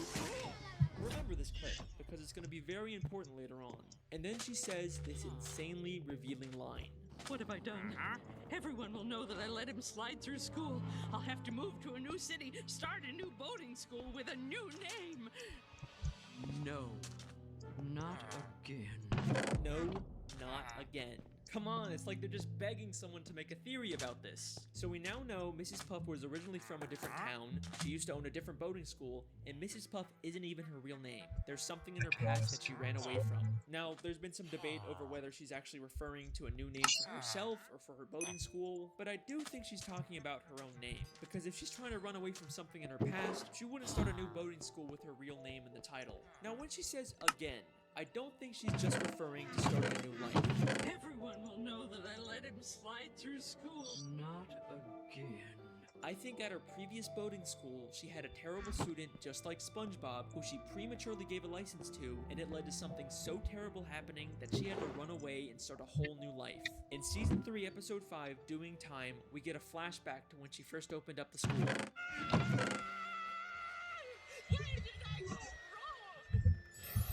With the opening of my new boating school, I pledge that as long as a student is willing to learn, we shall never give up. Hi, I'm SpongeBob SquarePants. With the opening of this new boating school, let's keep in mind that this is not her first boating school. Maybe the whole reason she's making this pledge now at her second school is because she gave up on a student at her previous school, and that led to her having to run away and start a new life. She's pledging to never make the same mistake again. Now let's skip ahead to one of the newer episodes, Season 12, Episode 21, Lighthouse Louie, where Mrs. Puff has SpongeBob organize all the stuff she keeps in the school's lighthouse. There's lots of interesting things hidden in the background, but the first thing that caught my eye was this file labeled Mrs. Puff. It makes sense for a teacher to have files on all their students, but why would she have a file about herself? But let's remember, she's not Mrs. Puff. That's a fake identity she created, and I'm willing to bet all of her fake identification documents are in this file. Back in No Free Rides, she just gives SpongeBob a license that she already had for him. So she clearly makes these licenses and would probably know how to make fake identifications. But that's not the only hint about Mrs. Puff's past in this lighthouse. There is something in here that directly confirms all of this. As SpongeBob swallows all of Mrs. Puff's junk, we see something very interesting for only a few frames. The arranged boat teacher makes getaway. 10 seasons later, and the creators are still hiding stuff about Mrs. Puff in her old life. It might not look like it at first, but we actually get a ton of new information from this newspaper. This is from the New Kelp Post, which tells us Mrs. Puff originally lived in New Kelp City. Then there's a caption that reads, "Distracts authorities with balloon animals." And do you remember that clip from the beginning? I hope I still remember how to do this. Yeah. So whenever Mrs. Puff makes a getaway or commits a crime, she leaves behind a balloon animal to distract the police. I'm telling you guys, these writers don't just do stuff randomly, they have reasons for everything. And the most damning piece of evidence from this newspaper is actually the picture of Mrs. Puff. Kind of a strange photo, right? We have seen this exact same photo of her before. In the episode No Free Rides, when she imagines what would happen if SpongeBob got his license. Local consensus places the blame on this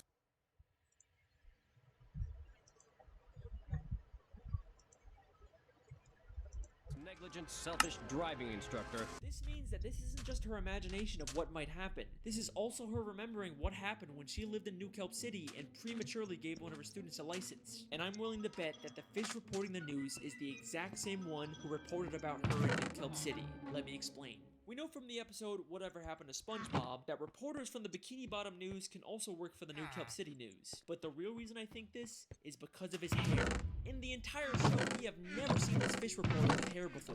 Why would the creators go out of their way to add that detail? Because Mrs. Puff isn't imagining him as he looks now. She's remembering him from years ago when he used to have hair, when he reported about her in New Kelp City. Mrs. Puff has been running from her past ever since, and is now forced to relive her experience with an unteachable student through SpongeBob. But reliving this trauma has pushed her to the point of complete insanity. And trust me when I say that you have no idea how delusional she actually is.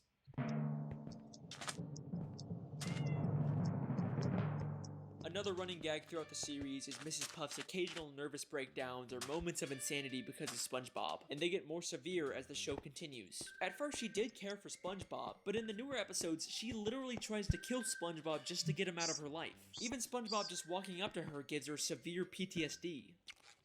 Hi, Mrs. Puff. Hit the brakes! SpongeBob! Watch the tree! Laugh! Wait, Mrs. Puff! We're not driving! But these mostly seem like just one-off moments, and for the most part, Mrs. Puff is still a functioning member of society, right?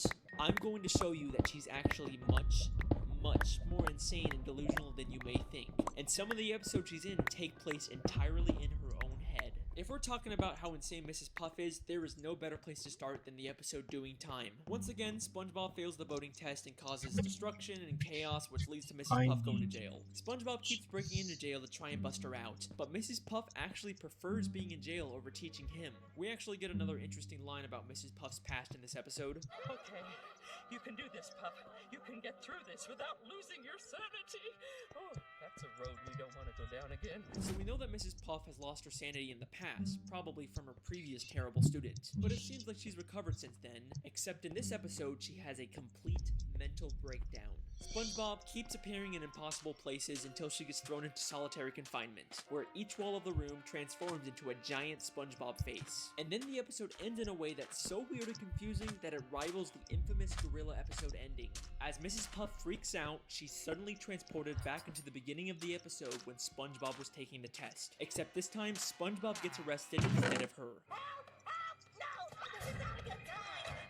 can't believe it. It was all a dream. I'm not going to jail. Why would you go to jail? You already did your time.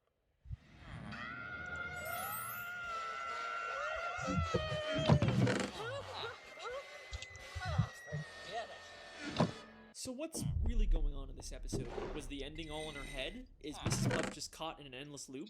I think this entire episode is inside of Mrs. Puff's head, and she's actually on the outside the whole time, but she's been imagining herself inside of prison. I can explain. Listen closely to what the police officer tells Mrs. Puff. I'm not going to jail. Why would you go to jail? You already did your time. Why would you go to jail? You already did your time. And then revealing she's still in a prison uniform despite being on the outside. So this scene is obviously inside of her head, which means everything we see is symbolic. And if we can understand the symbolism of it, we can understand what's really going on with Mrs. Puff. Notice how she's suddenly wearing a black and white striped prison uniform, even though the entire episode she's been wearing this orange jumpsuit. Why would the creators go to the extra effort to draw a whole new prison uniform for her? Well, we've seen her wear this black and white prison uniform before, the very first time she went to prison back in Season 1, Episode 7, Hall Monitor. So when the police officer says, "You've already done your time," he's referring to the first time she went to jail. But why is she still wearing that uniform outside of prison? Well, she may have gotten out of jail, but she was by no means free. Having to teach SpongeBob is a prison in itself, and she manifests that by believing she's in jail and wearing a prison uniform despite being on the outside. This entire episode, every time SpongeBob magically appears, is all inside of her head. She is completely delusional, and hints that she's experiencing these hallucinations don't stop there. Just 6 episodes later, she goes to a house party SpongeBob throws, and while everyone is talking and having a good time, in the background we see she's literally sitting by herself talking to an ice sculpture of SpongeBob. You can't tell me this isn't intentional. I mean, look at this. Now, back in the episode No Free Rides, there is a very strange picture inside of Mrs. Puff's home. It's a picture of Mrs. Puff inside of a picture of Mrs. Puff inside of a picture of Mrs. Puff, creating an infinite loop. This is something that has confused SpongeBob fans for years. But like everything in the show, there is a reason for it being there. One of the SpongeBob storyboard artists actually called it the biggest mystery in the entire show. If you think about it, this is just like the end of Doing Time, where she's stuck in an infinite loop of SpongeBob failing the driving test. Because it's all symbolic of what her life is, just an endless cycle of SpongeBob taking the test and failing, and no matter what she does to try and escape, she always ends up back in the same place at the end of the episode. So this picture is another symbolic manifestation of what she's feeling. We even see another one of these pictures all the way in Season 9, Episode 5, Bumper to Bumper. This is something that the show is consistently alluding to. Mrs. Puff is an unreliable narrator, and anything we see with her could potentially all be inside of her own head. In fact, I believe I found another episode that takes place inside of her head. In Season 9, Episode 17, SpongeBob Longpants, SpongeBob goes to a different boating instructor and actually gets his license. But as soon as he does, we briefly cut to Mrs. Puff waking up. You pass. I finally got my driver's license! Lock your doors, bar your windows, it's the end of the world! Now, this seems like it's probably just a throwaway gag where Mrs. Puff somehow senses that SpongeBob got his license, and it causes her to wake up and freak out. You know, it's a good bit, it's funny, but I have a question. If the joke is that she's supposed to be waking up at the exact time SpongeBob gets his license, how come she wakes up at night when SpongeBob clearly gets his license during the day? Because this entire episode actually takes place inside of Mrs. Puff's head, and this is the only part of the episode in the real world.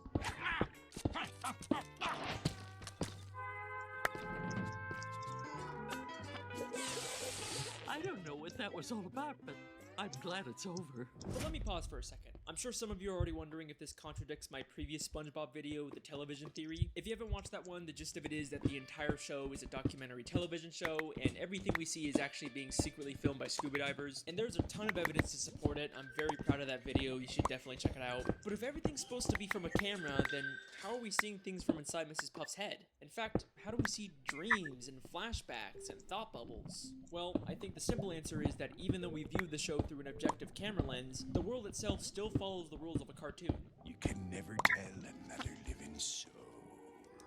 Wait, hold on! What's that? My pen is out of ink. Plankton! You'll never get me formula, not even in a flashback. In the world of SpongeBob, you can imagine something and other people can still see, record, or interact with it, because that's just how cartoons work. Back to the theory, we know that her insanity has caused her to live a life of delusion, but if you remember back to the Lighthouse episode, she's also become an extreme hoarder, and looking at her collection of junk is like a look directly into her mind, so there's gotta be something we can learn about her from it. There's a picture of her boyfriend, Mr. Krabs, the hall monitor belt she gives her students, the mean drawings her students make her, SpongeBob's diary, a boating safety helmet. Wait, SpongeBob's diary? Why does she have SpongeBob's diary? The last time we saw that, it was safely put away in SpongeBob's library. What's it doing in her lighthouse? And why does she have Squidward's painting? And a table from the Krusty Krab? And SpongeBob's bike? And Squidward's teddy bear? And the hair curlers Mr. Krabs had? And that statue of Squidward? And that diamond ring? And that crown? And that bucket of radioactive waste? And that jellyfish sign? Oh my god. Mrs. Puff is a kleptomaniac. Mrs. Puff has been stealing from everyone in Bikini Bottom. I can even prove that her pet snail from Season 3, Episode 19 was stolen. My snail is up a tree. I've had her since I was a little girl. You've had that snail since you've been a little girl, huh? Then how come that is the exact same snail Squidward had 4 episodes ago in the Great Snail Race? I wouldn't let Snelly here play with that mongrel mutt. She's a purebred. See, she even has her own papers. He even has her paperwork. Mrs. Puff clearly stole the snail from Squidward. But why the hell would Mrs. Puff steal all this other junk? What possible use could she have for any of it? We can find the answer to that question by looking at this green hat and this purple jacket. These were gifts Mr. Krabs bought her on their first date, but she ended up feeling uncomfortable receiving them and gave them back to her. I'm afraid I just don't feel comfortable accepting all these gifts. Except apparently she's not too uncomfortable to steal them back afterwards, so clearly Mrs. Puff isn't stealing this stuff because she wants to use it. She just steals for the thrill of it. Maybe stealing things is her way of coping with the insanity of her everyday life. And remember, this isn't the first time she's gone insane. You can get through this without losing your sanity. Oh, that's a road we don't want to go down again. In fact, I have reason to believe that she started stealing things way back whenever she first went insane. I hope I still remember how to do this. I don't think she's just talking about remembering how to make balloon animals. She's probably also referring to remembering how to steal a boat. And if that's not enough for you, in a SpongeBob comic book, she actually admits that she used to rob banks, and she wears the exact same ski mask. Mrs. Puff lives a completely delusional and miserable life, all because she has to teach SpongeBob how to drive. It's led her to steal from the people she cares about and completely disassociate from reality. But that begs a very important question. If SpongeBob is causing her life to be so miserable, then why does she even keep teaching him? After all the destruction and pain he's caused, she'd totally be justified to expel him, right? I mean, she will literally try and kill him so she doesn't have to teach him, but for some reason she can't just expel him. It's almost like there's someone forcing her to teach SpongeBob.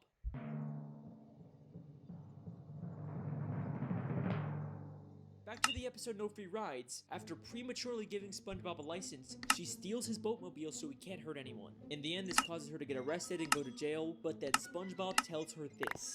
And besides, the warden says she'll let you go early if you do her a favor. What's that? Free driving lessons!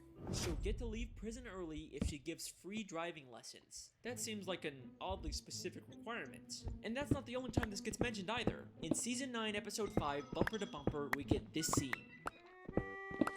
If only SpongeBob could pass his boating test, he'd be out of my life once and for all.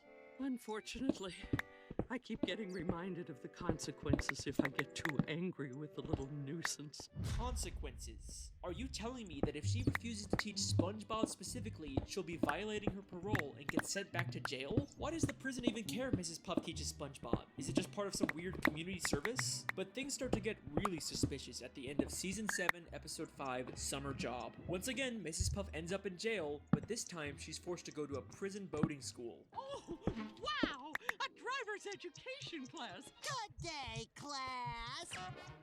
I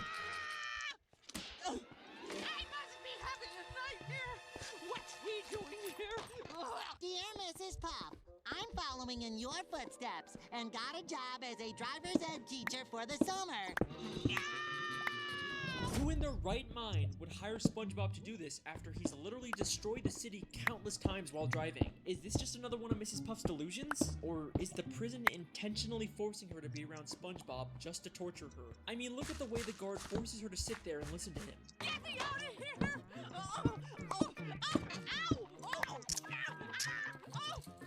And look at that evil smile he has as he watches her endure this torture. There is something very strange going on with this prison. Then, in Season 10, Episode 8, The Getaway, Mrs. Puff meets a criminal named Dorsal Dan and starts to get romantic feelings for him. This is also while she's still dating Mr. Krabs. Shame on you, Mrs. Puff. At the end of the episode, they both accidentally land in prison, and the warden puts him in solitary confinement. Warden, I found this one pulling up outside the prison. Dorsal Dan, a notorious getaway driver. Toss him in the clink. I'll wait for you, my little tender foot. In or out of jail, this prison will stop at nothing to make sure she is alone and miserable. But why? Who's behind all of this? Why would anyone care this much about torturing Mrs. Puff? Who's the mastermind pulling the strings? Well, maybe it has something to do with her old life in New Kelp City. Maybe she crossed someone and they've been plotting their revenge ever since. But I've looked in every single frame of New Kelp City, and there is nothing connecting it back to the prison. I've looked literally everywhere, and there's not a single person from the city that has anything to do with Mrs. Puff. Well, I mean, maybe except for the literal warden of the prison she's being kept in! He may be hiding slightly off screen, but that is clearly the same warden of the Bikini Bottom prison. And this isn't some random background character that the show reuses all the time. He is a very distinct character. You can call me out on the Squilliam video all you want, but not this time. But wait a second. If the warden was originally from New Kelp City, then he'd probably know about Mrs. Puff's dark past and her true identity. So why hasn't he exposed her? He's just kept quiet about the fact that one of his inmates is living a completely false identity. She'd probably even get more prison time when they find out who she really is, so why hasn't he said anything? This is where things get very interesting. So, we know Mrs. Puff prematurely gave a student at her original boating school a license, and that led to them causing chaos and destruction. Maybe this student accidentally did something terrible to the warden, and he's blamed Mrs. Puff ever since. Whatever happened was so terrible that it caused him to move to Bikini Bottom and get a job as the warden of the town's prison. And to his surprise, he finds out that one of his inmates is actually the person he blames for that terrible thing happening. This works out perfectly for him. He can finally get his revenge on Mrs. Puff by making her life miserable. All he has to do is reveal her dark secret, and she'll be stuck in jail for much longer. Except for one small issue with his plan. Mrs. Puff actually likes being in prison. One day down, 2,528 to go. That's just shy of 4 years without SpongeBob. I'm going to enjoy this.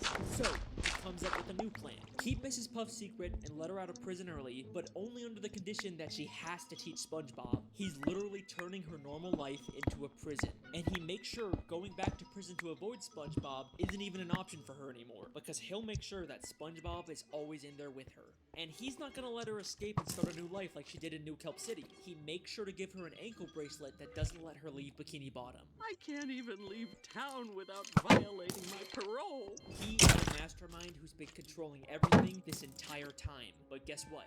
His insidious plan doesn't even end there. This is not the first time we've seen the warden character. We first saw him in Season 4, Episode 2, Krabs vs. Plankton. In this episode, Plankton slips on some water in the Krusty Krab and decides to sue Mr. Krabs for everything he owns. And then guess who shows up out of nowhere and offers to be Mr. Krabs' lawyer? What I really need is a good lawyer. Whoa, did somebody say lawyer? Richard A. Bottomfeeder, attorney at law. I couldn't help but notice that despicable display. Richard A. Bottomfeeder, the warden of the Bikini Bottom prison, is also apparently a lawyer? That's kind of strange. Those both sound like major careers. You usually wouldn't imagine someone being both. Then he says he'll be Mr. Krabs' lawyer completely free of charge. So, how much is this gonna cost me?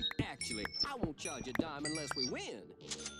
Well, that's awfully generous of you, Richard. He seems very confident that he can win the case, but right before he goes to court, he slips on some water and says SpongeBob will have to be Mr. Krabs' lawyer now. Oh, this is gonna be a slam.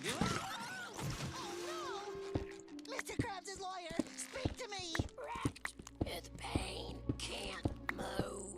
Looks like you're gonna have to handle this one, son. He tells SpongeBob that he has to represent Mr. Krabs, even though he himself called SpongeBob a liability. Actually, SpongeBob, we won't be needing any testimony from you. Why, you'll be more of a liability than an asset. But it's okay, because apparently all SpongeBob needs to win is inside of Richard's briefcase. Everything you need to win is in this here case. Really? Everything? Except when SpongeBob gets to court, he realizes that Richard never gave him the combination to the case. It's, all in here. Really? Yep, right in here. Is there a problem? Your lawyer didn't give me the combination. Either Richard A. Bottomfeeder is the worst lawyer in history, or this is all part of his elaborate plan to ruin Mrs. Puff's life. Here's what I think happened. First, he finds out that Mr. Krabs is being sued, and he wants to ensure that Mr. Krabs loses the case because he wants to destroy any chance Mrs. Puff has at finding love.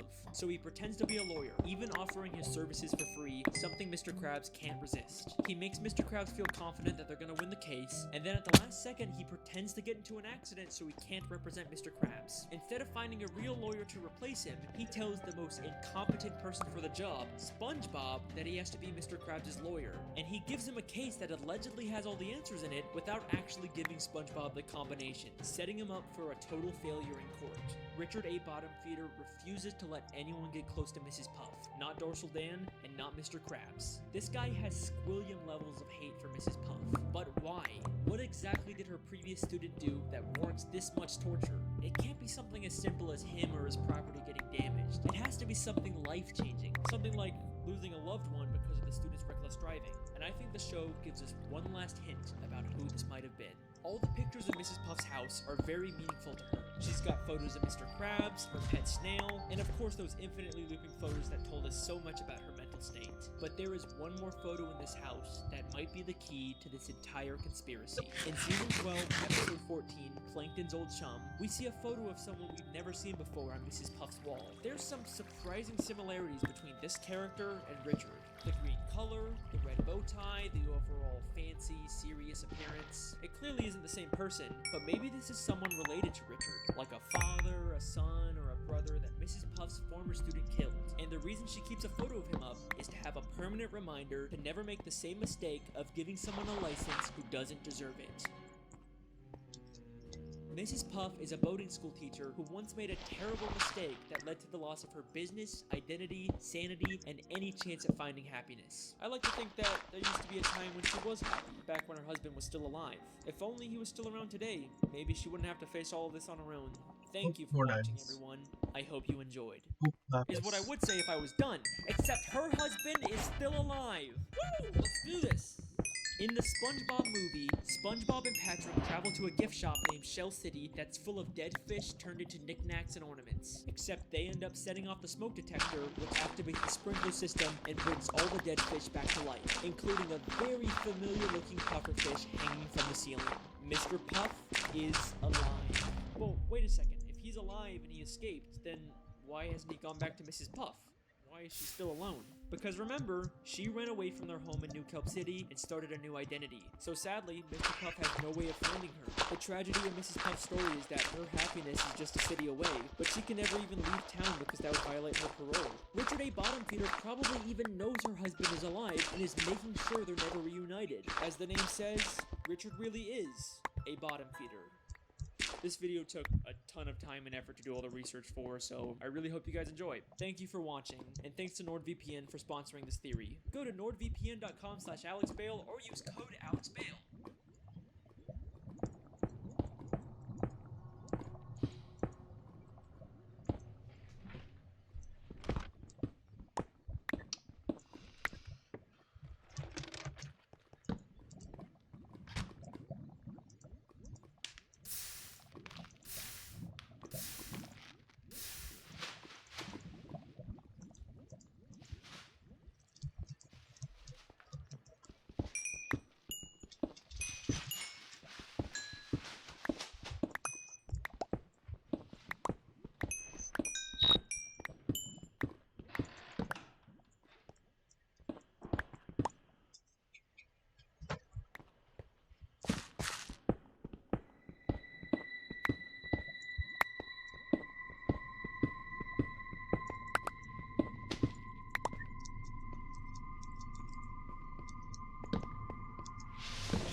Bottom citizens the result of nuclear radiation? Who is Pearl's mother? What is the Krabby Patty's secret formula? These are by far the 3 biggest questions in the show SpongeBob SquarePants, and today I'm going to be answering all 3 of them and more with just one theory. Get ready for the darkest SpongeBob conspiracy you'll ever see. This is the evolution theory.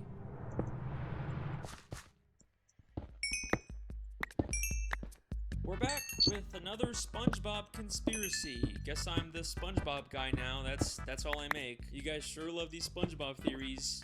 Alex Bale out with another video. The makers of SpongeBob interfere, put in their own message to brainwash you people. Squilliam sends the doctor in. He's not really a doctor. He's just trying to infiltrate that little round thing on his head there. Oh my God. Thank God for Alex Bale. Look at that. He's helping me prove my point. You know what? That is awesome. Maybe some of you love them a little too much. You know, I got other videos, right?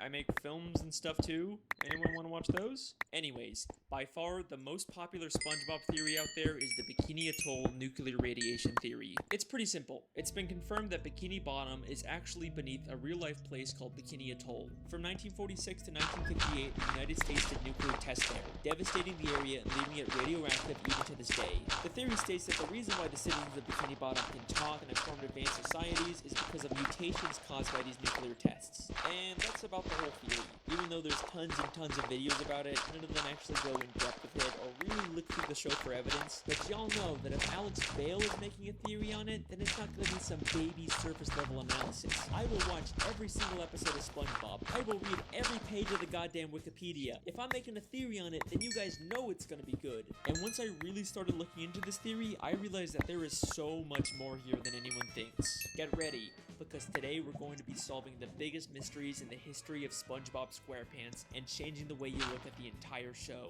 So without further ado, let's begin the theory.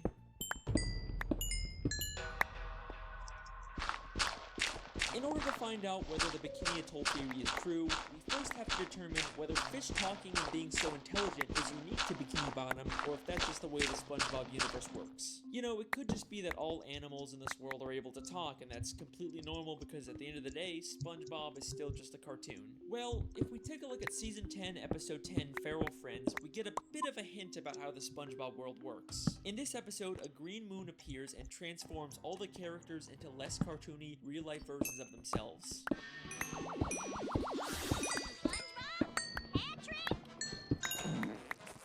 Just like in real life, they can't talk and end up trying to eat each other. The French narrator is watching all this unfold, and he says this very important line. I have been monitoring the behavior of the green moon all day. It is called Neptune's moon. Every 100 years, it de-evolves everyone in Bikini Bottom into primal fish. Every 100 years, it de-evolves everyone in Bikini Bottom into primal fish. So this implies that the characters in Bikini Bottom are more evolved and were once like these primal fish. But this doesn't prove that the evolution only exists in Bikini Bottom. It could still be a worldwide phenomenon. Remember that bonus DVD clip I found in my television theory? It was about humans studying fish in Bikini Bottom because of their intelligence. Land-loving scientists have tried to learn the secrets of intelligence. Their studies led them to the sea, where the citizens of one undersea colony demonstrated a genius so enormous, the scientists felt compelled to record their actions for use in teaching mankind how to live better. This makes it sound an awful lot like the fish in Bikini Bottom actually are uniquely evolved, and it's not some worldwide phase. Then, in the SpongeBob 20-year anniversary special, SpongeBob's Big Birthday Blowout, we get a major piece of evidence for this theory. SpongeBob and Patrick take a tour of the surface world and eventually go to a fish store and see some very realistic, less evolved fish. What kind of monsters would want to keep fish folk in jail like this? They're so beautiful. They can't talk back to SpongeBob and Patrick, and they're actually able to swim freely through the water instead of being affected by gravity. They are clearly showing us that both evolved and primitive fish exist in this universe at the same time. Now, sometimes we've seen Bikini Bottom characters represented as realistic fish like this, but only when they're out of water, never while they're still in water like these fish. We even see this again in the beginning of the third SpongeBob movie, Sponge on the Run. The movie opens with a coral reef full of these realistic primal fish, but eventually we get to Bikini Bottom where the more evolved fish live. So there you go, direct proof that the citizens of Bikini Bottom are uniquely evolved. This is a very deliberate world-building choice for the creators to make. So I guess that kind of confirms the Bikini Atoll theory. Theory confirmed! We did it! Woo! Well, let's hold on for a second. As much as I'd love to call this theory complete, there's actually one major piece of evidence that gives me some resistance. Something I've never seen anyone else bring up when talking about this theory. Prehistoric Bikini Bottom. We've seen episodes like UGG or SB129 that show Bikini Bottom millions of years in the past, but we still see evolved versions of SpongeBob and Patrick. Sure, they may not be super intelligent or advanced, but they're still clearly way more evolved than the primitive, realistic versions we see in Feral Friends or in the fish store. So, how are we seeing these evolutions millions of years before the Bikini Atoll tests? Well, unfortunately, I think the only conclusion is that the Bikini Atoll theory just isn't true.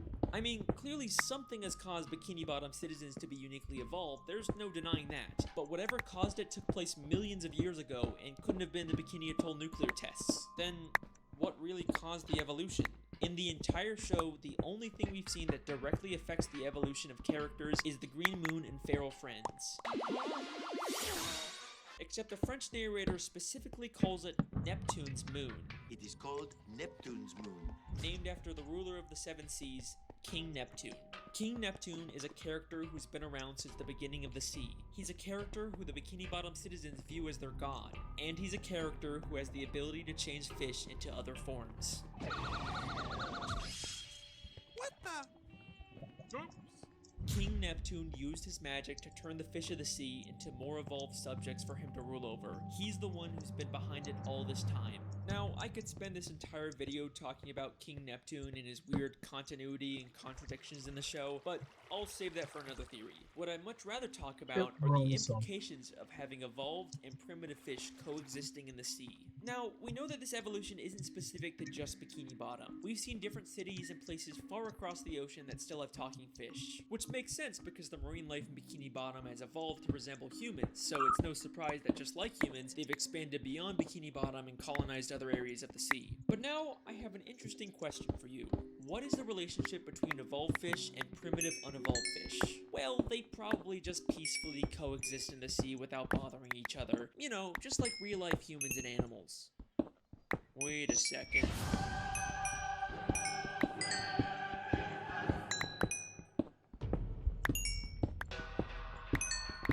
In Season 3, Episode 10, the Krusty Krab training video, there is this hilarious, absurd moment when they're talking about Mr. Krabs. After the war, Krabs stayed secluded in a deep depression that seemed endless. Like, what war happened in Bikini Bottom? They just tell us this and then completely drop it. But with this new context, is it possible that Krabs fought in a war against these primitive, wild fish of the sea? I mean, let's remember in Feral Friends, some of those de-evolved fish were massive compared to the evolved fish, and they immediately started attacking each other.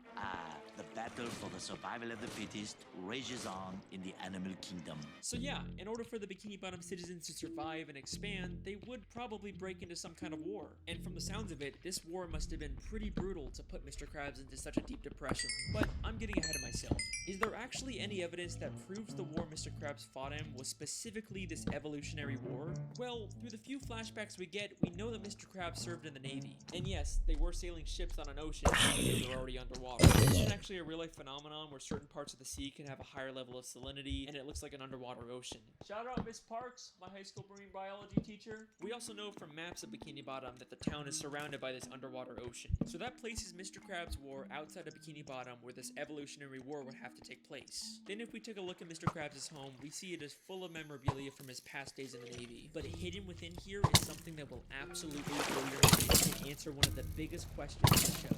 Hanging there on his wall is a picture of a massive whale next to a ship. You don't think that could be...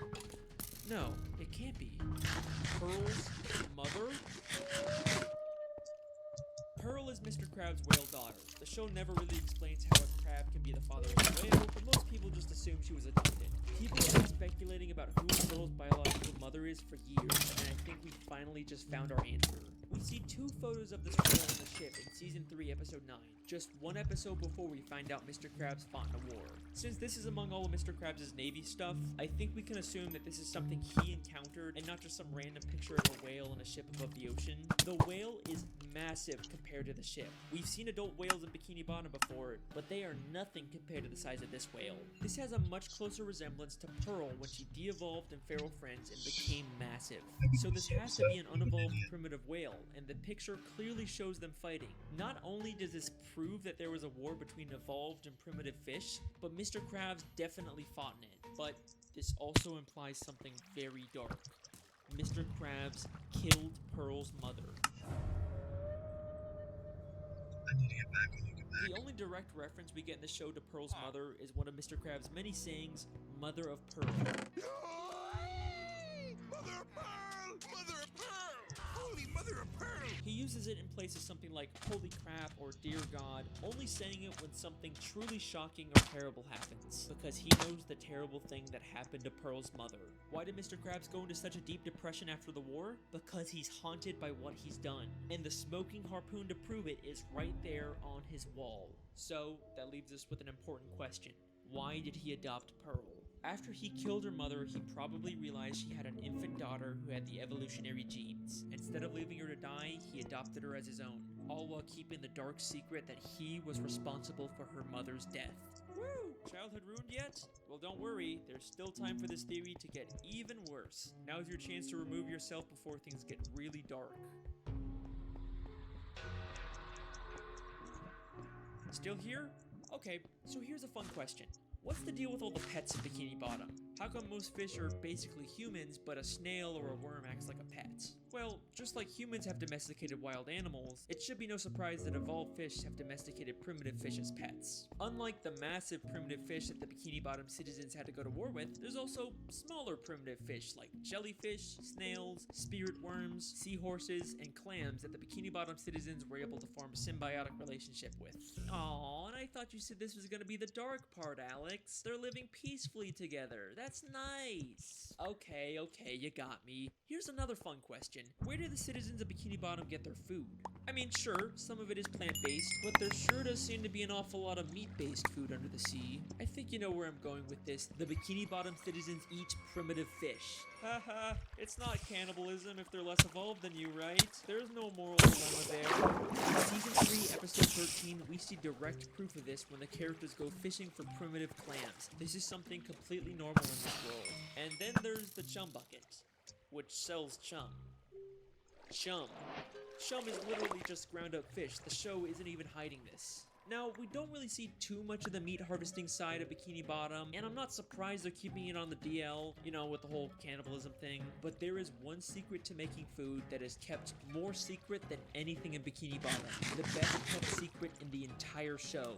You already know what I'm gonna say. The Krabby Patty secret formula. Throughout the show, there's been lots of contradictory evidence about the Krabby Patty secret formula. In Season 4, Episode 7, Mr. Krabs says it's an old family recipe. Your mother knows the Krabby Patty formula? Of course she does! It's an old Krabs family recipe! But in Season 5, Episode 1, apparently Mr. Krabs discovered it on his own by accidentally mixing random ingredients together.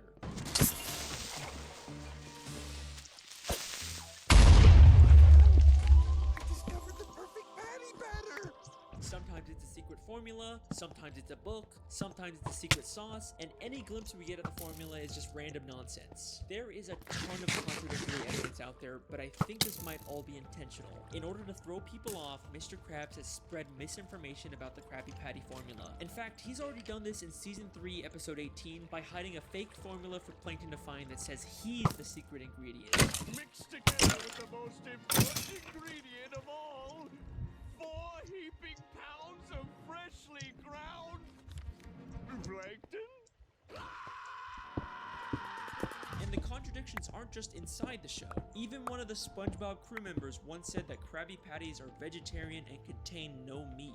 But I've always been a little suspicious about what the creators say. They've also said that they're not allowed to show fish as food, except they clearly do with chum, clam fishing, and all the many gags where fish turn into food. It's almost like they're not allowed by Nickelodeon to publicly acknowledge this because that could create a controversy, but they could still sneak this dark secret into the show. So What is the true secret ingredient? Where does the meat really come from? It's strange, we never really see Mr. Krabs get the meat delivered, or at least go out himself to get it. It's almost like he has all the meat he needs stockpiled somewhere. What primitive meat could Mr. Krabs have access to? Maybe he's been holding on to something from the war. What could Mr. Krabs have killed during the war that he doesn't want anyone to find out about?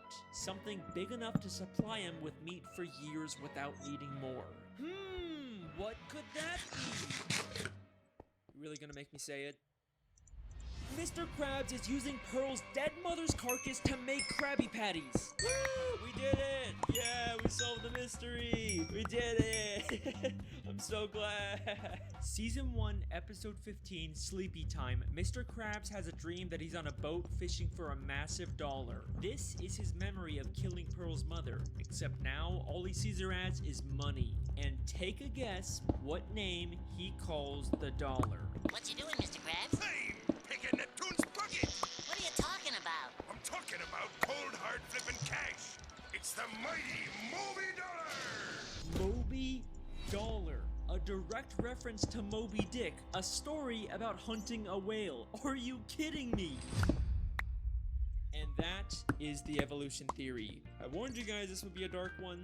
The Bikini Atoll theory, King Neptune, Pearl's mother, the Krabby Patty formula, we hit everything in this theory. Even if you don't agree with all of it, you gotta admit a lot of this makes sense. Eugene Krabs' aspirations for money and greed have caused him to do terrible, terrible things. At least his love for Pearl seems to be real, so maybe there's some small amount of good in him. And even though Pearl's mother probably provides tons of meat, eventually he's gonna run out and he'll have to face what he's done.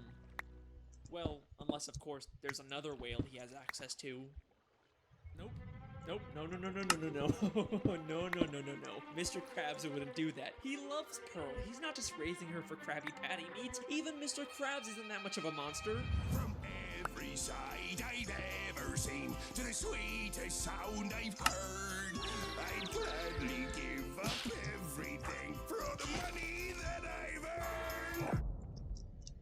Huh.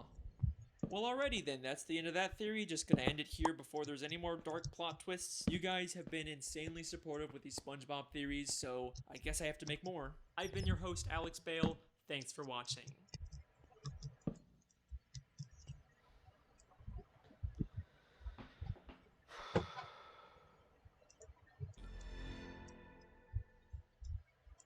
That's right.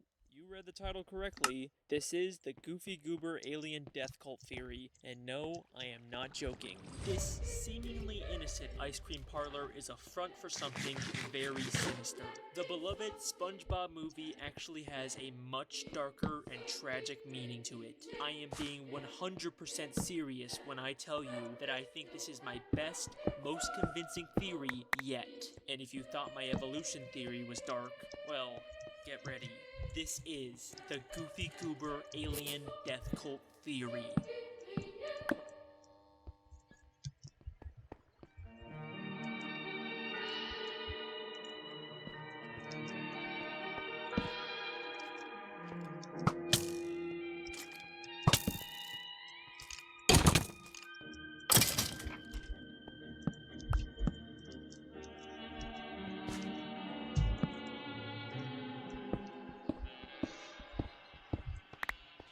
Hey, what's the biggest animal that you have?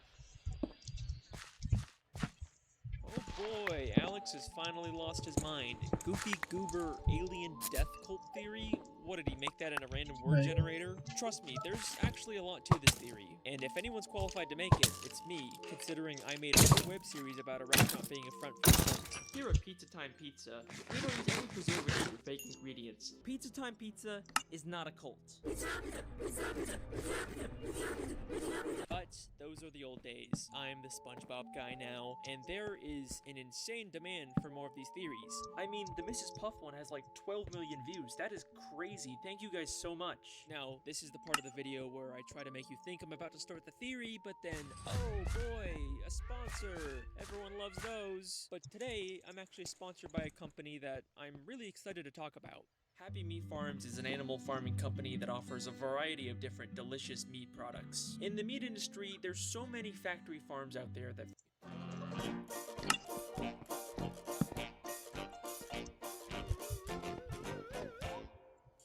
Goofy Goobers is an old-fashioned ice cream parlor that first appeared in the SpongeBob movie. It's the very definition of a fun, innocent place for children. So, how on earth did I come to the conclusion that it's actually an alien death cult? In fact, what even is an alien death cult? Usually, it's a religious group that wants you to believe that one day aliens will come to Earth and take the members of the cult to a better place. And in order to get there, they have to commit mass suicide. The most infamous example of this being Heaven's Gate. Like I said, this is going to be a very dark video with some serious subject matter. So, how does this have anything to do with Goofy Goobers? In the more recent seasons of SpongeBob, they've started referencing Goofy Goobers again. In fact, there's even an episode called The Goofy Newbie where Patrick gets a job there. And it's in this episode when Patrick is watching an employee training video that I first realized there was something more going on here. The story of our ice cream begins with our founder, Reginald Goober, who for some unexplained reason was nicknamed Goofy.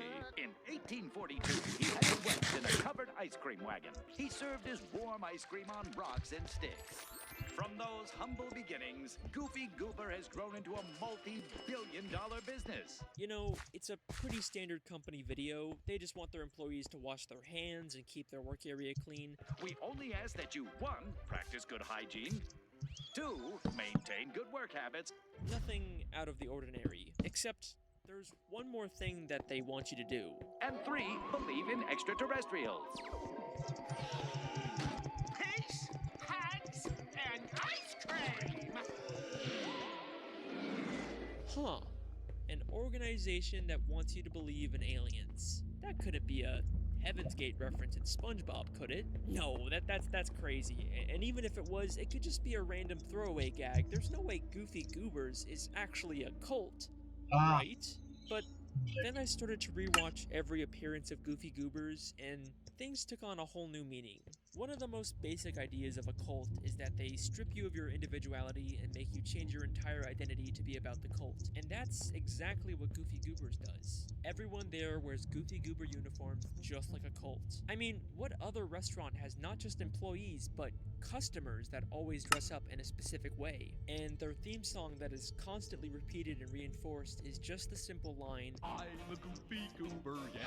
You're a Goofy Goober, yeah. We're all Goofy Goobers, yeah. I'm a Goofy Goober, you're a Goofy Goober, we're all Goofy Goobers. It is literally just a song saying that your whole identity is based around Goofy Goobers, and that's it. And in the SpongeBob movie, there's a scene where SpongeBob and Patrick have to try their best to not sing along to the theme song, and it literally causes them intense pain to not sing along. Sing along, Patrick! Try so hard. It's as if they've been brainwashed and physically can't stop themselves from singing it. And you can't even just chalk this up to SpongeBob and Patrick being weirdos. 2 other fish can't stop themselves from singing along, even though it means they'll get beat up for it. Goofy, Goofy, Goober, Goobers, yeah! Oh, my leg. And just like how many cults have an icon or god that they worship, Goofy Goobers has the dancing peanut mascot that's all over the restaurant's branding. I mean, just look at how excited all the kids are when he comes out. Goofy Goober!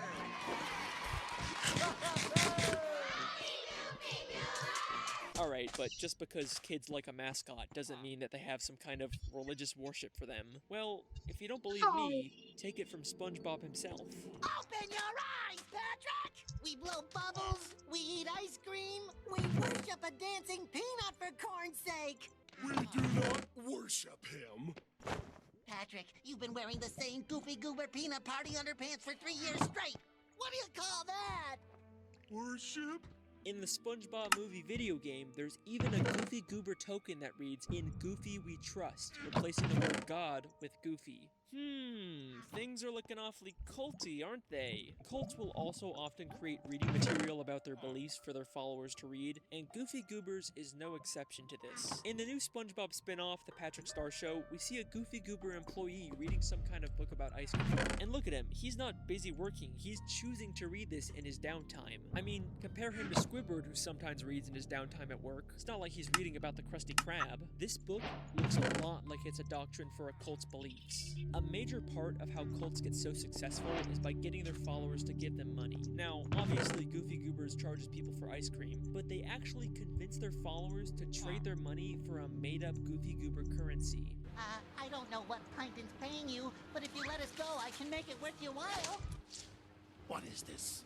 That, sir, is $5 goober dollars. Legal tender at any participating Goofy Goober. This would explain how the Goofy Goober founder, an idiot who sold ice cream on rocks and sticks, turned the company into a multi-billion-dollar franchise. He convinced people to believe that aliens would one day take them to a better place and got them to give him all their money. Another tactic that cults use to indoctrinate people is overloading them with compliments and making them feel special, and that's exactly what Goofy Goobers does to Patrick when he gets a job there. The training video says that they appreciate him. Hello and welcome. As a new Goofy Goober employee, we'd like you to know that we appreciate you. And then his manager says the exact same thing. I'm your manager, and I want you to know that I appreciate you. And then despite Patrick messing up and causing chaos, the manager says it once again. I'll give you another chance tomorrow. If it doesn't work out, I'm afraid you're fired. In a most appreciative way. There is no reason for the manager to be this appreciative of Patrick after all the terrible work he's done. He's just trying to emotionally manipulate him. The tactic is especially effective on vulnerable people like children, and we see this in the Patrick Star Show. Not only did Patrick start eating Goofy Goober ice cream when he was young, and eventually ended up working there and worshiping their god, but this green kid also grew up to become an employee at Goofy Goobers. There's a clear pattern here. Kids who eat the ice cream all eventually join the cult. They are specifically targeting children for indoctrination, but their manipulation goes far beyond just psychological tactics. Trust me, we've just scratched the surface of how far Goofy Goobers will go to brainwash its members. Things are about to get darker.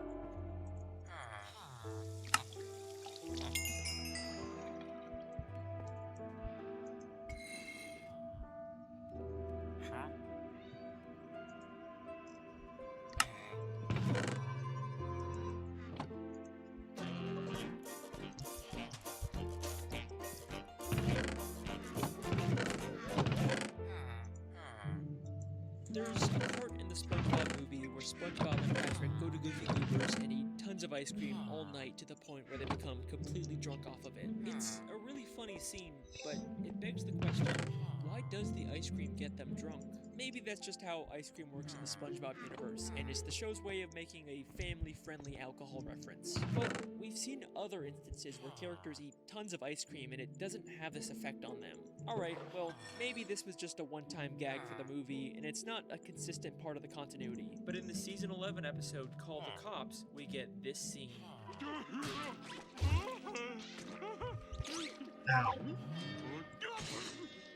One too many Goofy Goobers again, eh, Patrick?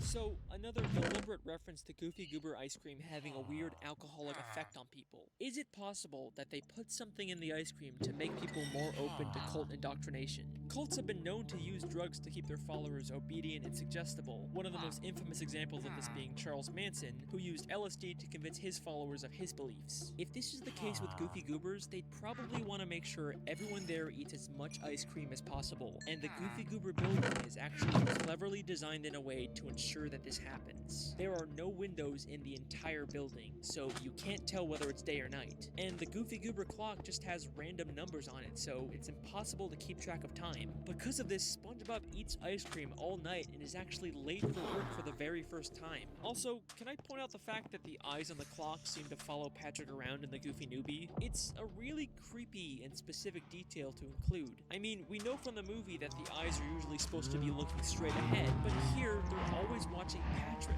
their next target for indoctrination. Now, if the ice cream is what keeps their followers in line, they definitely want to make sure the employees were eating as much as possible. And it turns out, Goofy Goobers actually has a policy about this. Wow, I can't believe Goofy Goobers employees get to eat all the ice cream they want on this job. The employees get to eat all the ice cream they want. Very interesting. And there's evidence to suggest that the ice cream can do a lot more than just make you suggestible. At the beginning of the Goofy movie, Patrick is holding up the line asking for samples of ice cream. The employee he's talking to gets frustrated and calls for security to kick him out. Sampled every flavor we have, will you please?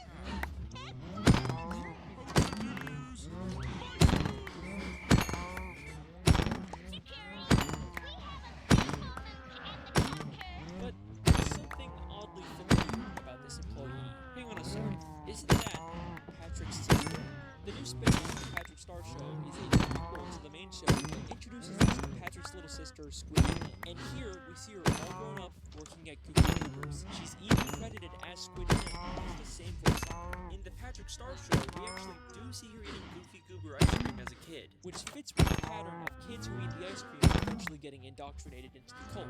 Now, Squidina and Patrick have a very close, loving relationship in the Patrick Star Show, but here, they act like they're total strangers. It's not surprising that Patrick would forget his own sister, but Squidina is always portrayed as being smart. It's almost like she completely forgot about him. One of the biggest tactics that cults use to indoctrinate people is isolating them from their friends and family to make them more vulnerable and dependent on the cult. And that's exactly what we're seeing here with Squidina. She has no memory of her family. The ice cream might just be affecting her memory as well. I mean, if she was just meant to be some random reusable character here with no continuity, why would the creators go out of their way to specifically credit her as Squidina, unlike the other random employees who are just credited as employee? Feels like they're deliberately trying to draw attention to it. At the end of the Goofy movie, Patrick goes crazy and eats a ton of the ice cream, and then the episode ends in a very interesting way.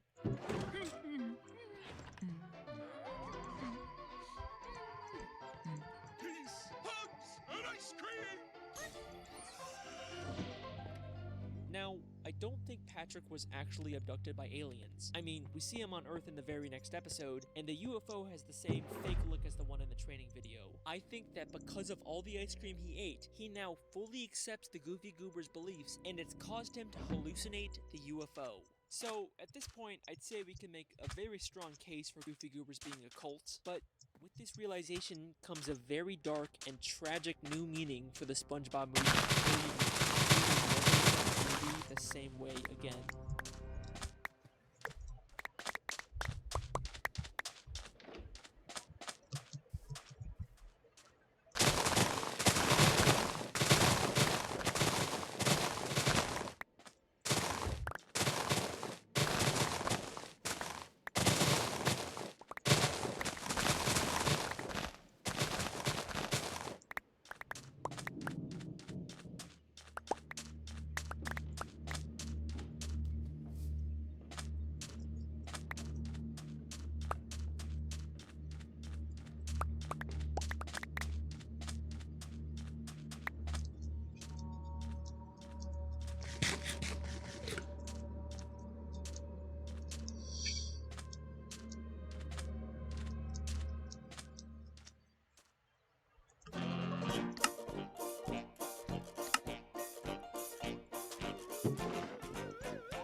The 2004 SpongeBob movie is my favorite thing to come out of the franchise. It's funny, it's emotional, and it encapsulates everything great about SpongeBob. In this movie, SpongeBob goes on a journey of self-discovery and realizes that he doesn't need to change who he is and grow up to fit into society. He just has to embrace his inner kid and be himself. It's a great message that feels really fitting for the character. But if you replace the word kid with Goofy Goober, SpongeBob's arc takes on a whole new meaning. It's not about SpongeBob embracing being himself. It's about SpongeBob fully accepting the indoctrination and beliefs of the Goofy Goober cult. The movie starts with SpongeBob not getting promoted to manager of the new Krusty Krab, a job that he desperately wanted and believed that he would get. When he finds out that Squidward got chosen instead of him, it completely destroys him. Cults will target vulnerable people who are at extremely low points, and the first place that SpongeBob goes to after having his heart broken is Goofy Goobers. After a night of getting drunk off of ice cream, he becomes resentful of Mr. Krabs and decides to tell him off. I deserve that manager job! Ow. But you didn't give it to me, because you say I'm a kid! Well, I am 100% man! Damn, how you doing? And this man has got something to say to you! In fact, if King Neptune didn't interrupt and try to kill Mr. Krabs, SpongeBob probably would have quit and been fully able to join the cult. SpongeBob and Patrick go on a quest to retrieve Neptune's crown, and it's almost like every obstacle they face along the way is specifically designed to make SpongeBob and Patrick realize the dark truth about Goofy Goobers, but they fail to do so at every turn. So, they first stop at this tough guy bar that's full of men who beat up anyone that isn't manly enough.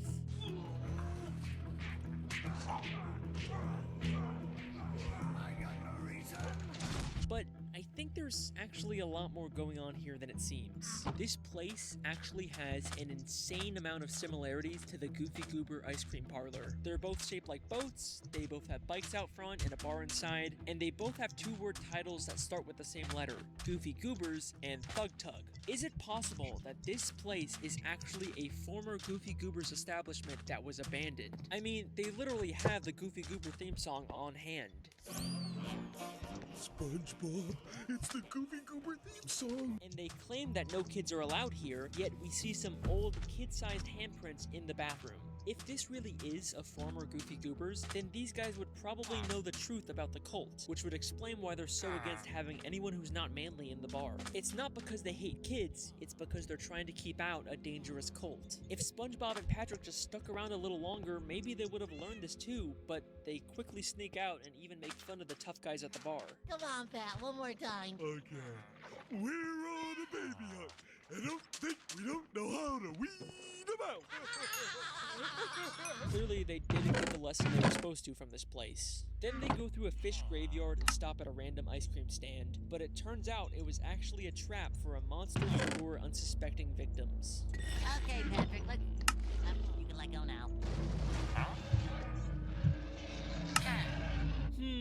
An ice cream store that's a facade for something darker that lures people in and keeps them trapped. It's like the ocean is literally screaming the truth to SpongeBob and Patrick, but they just aren't getting it. But then they reach an obstacle that's just too great for them to pass, and it makes them reevaluate some things about themselves. We're not kids. Open your eyes, Patrick! We worship a dancing peanut for corn's sake!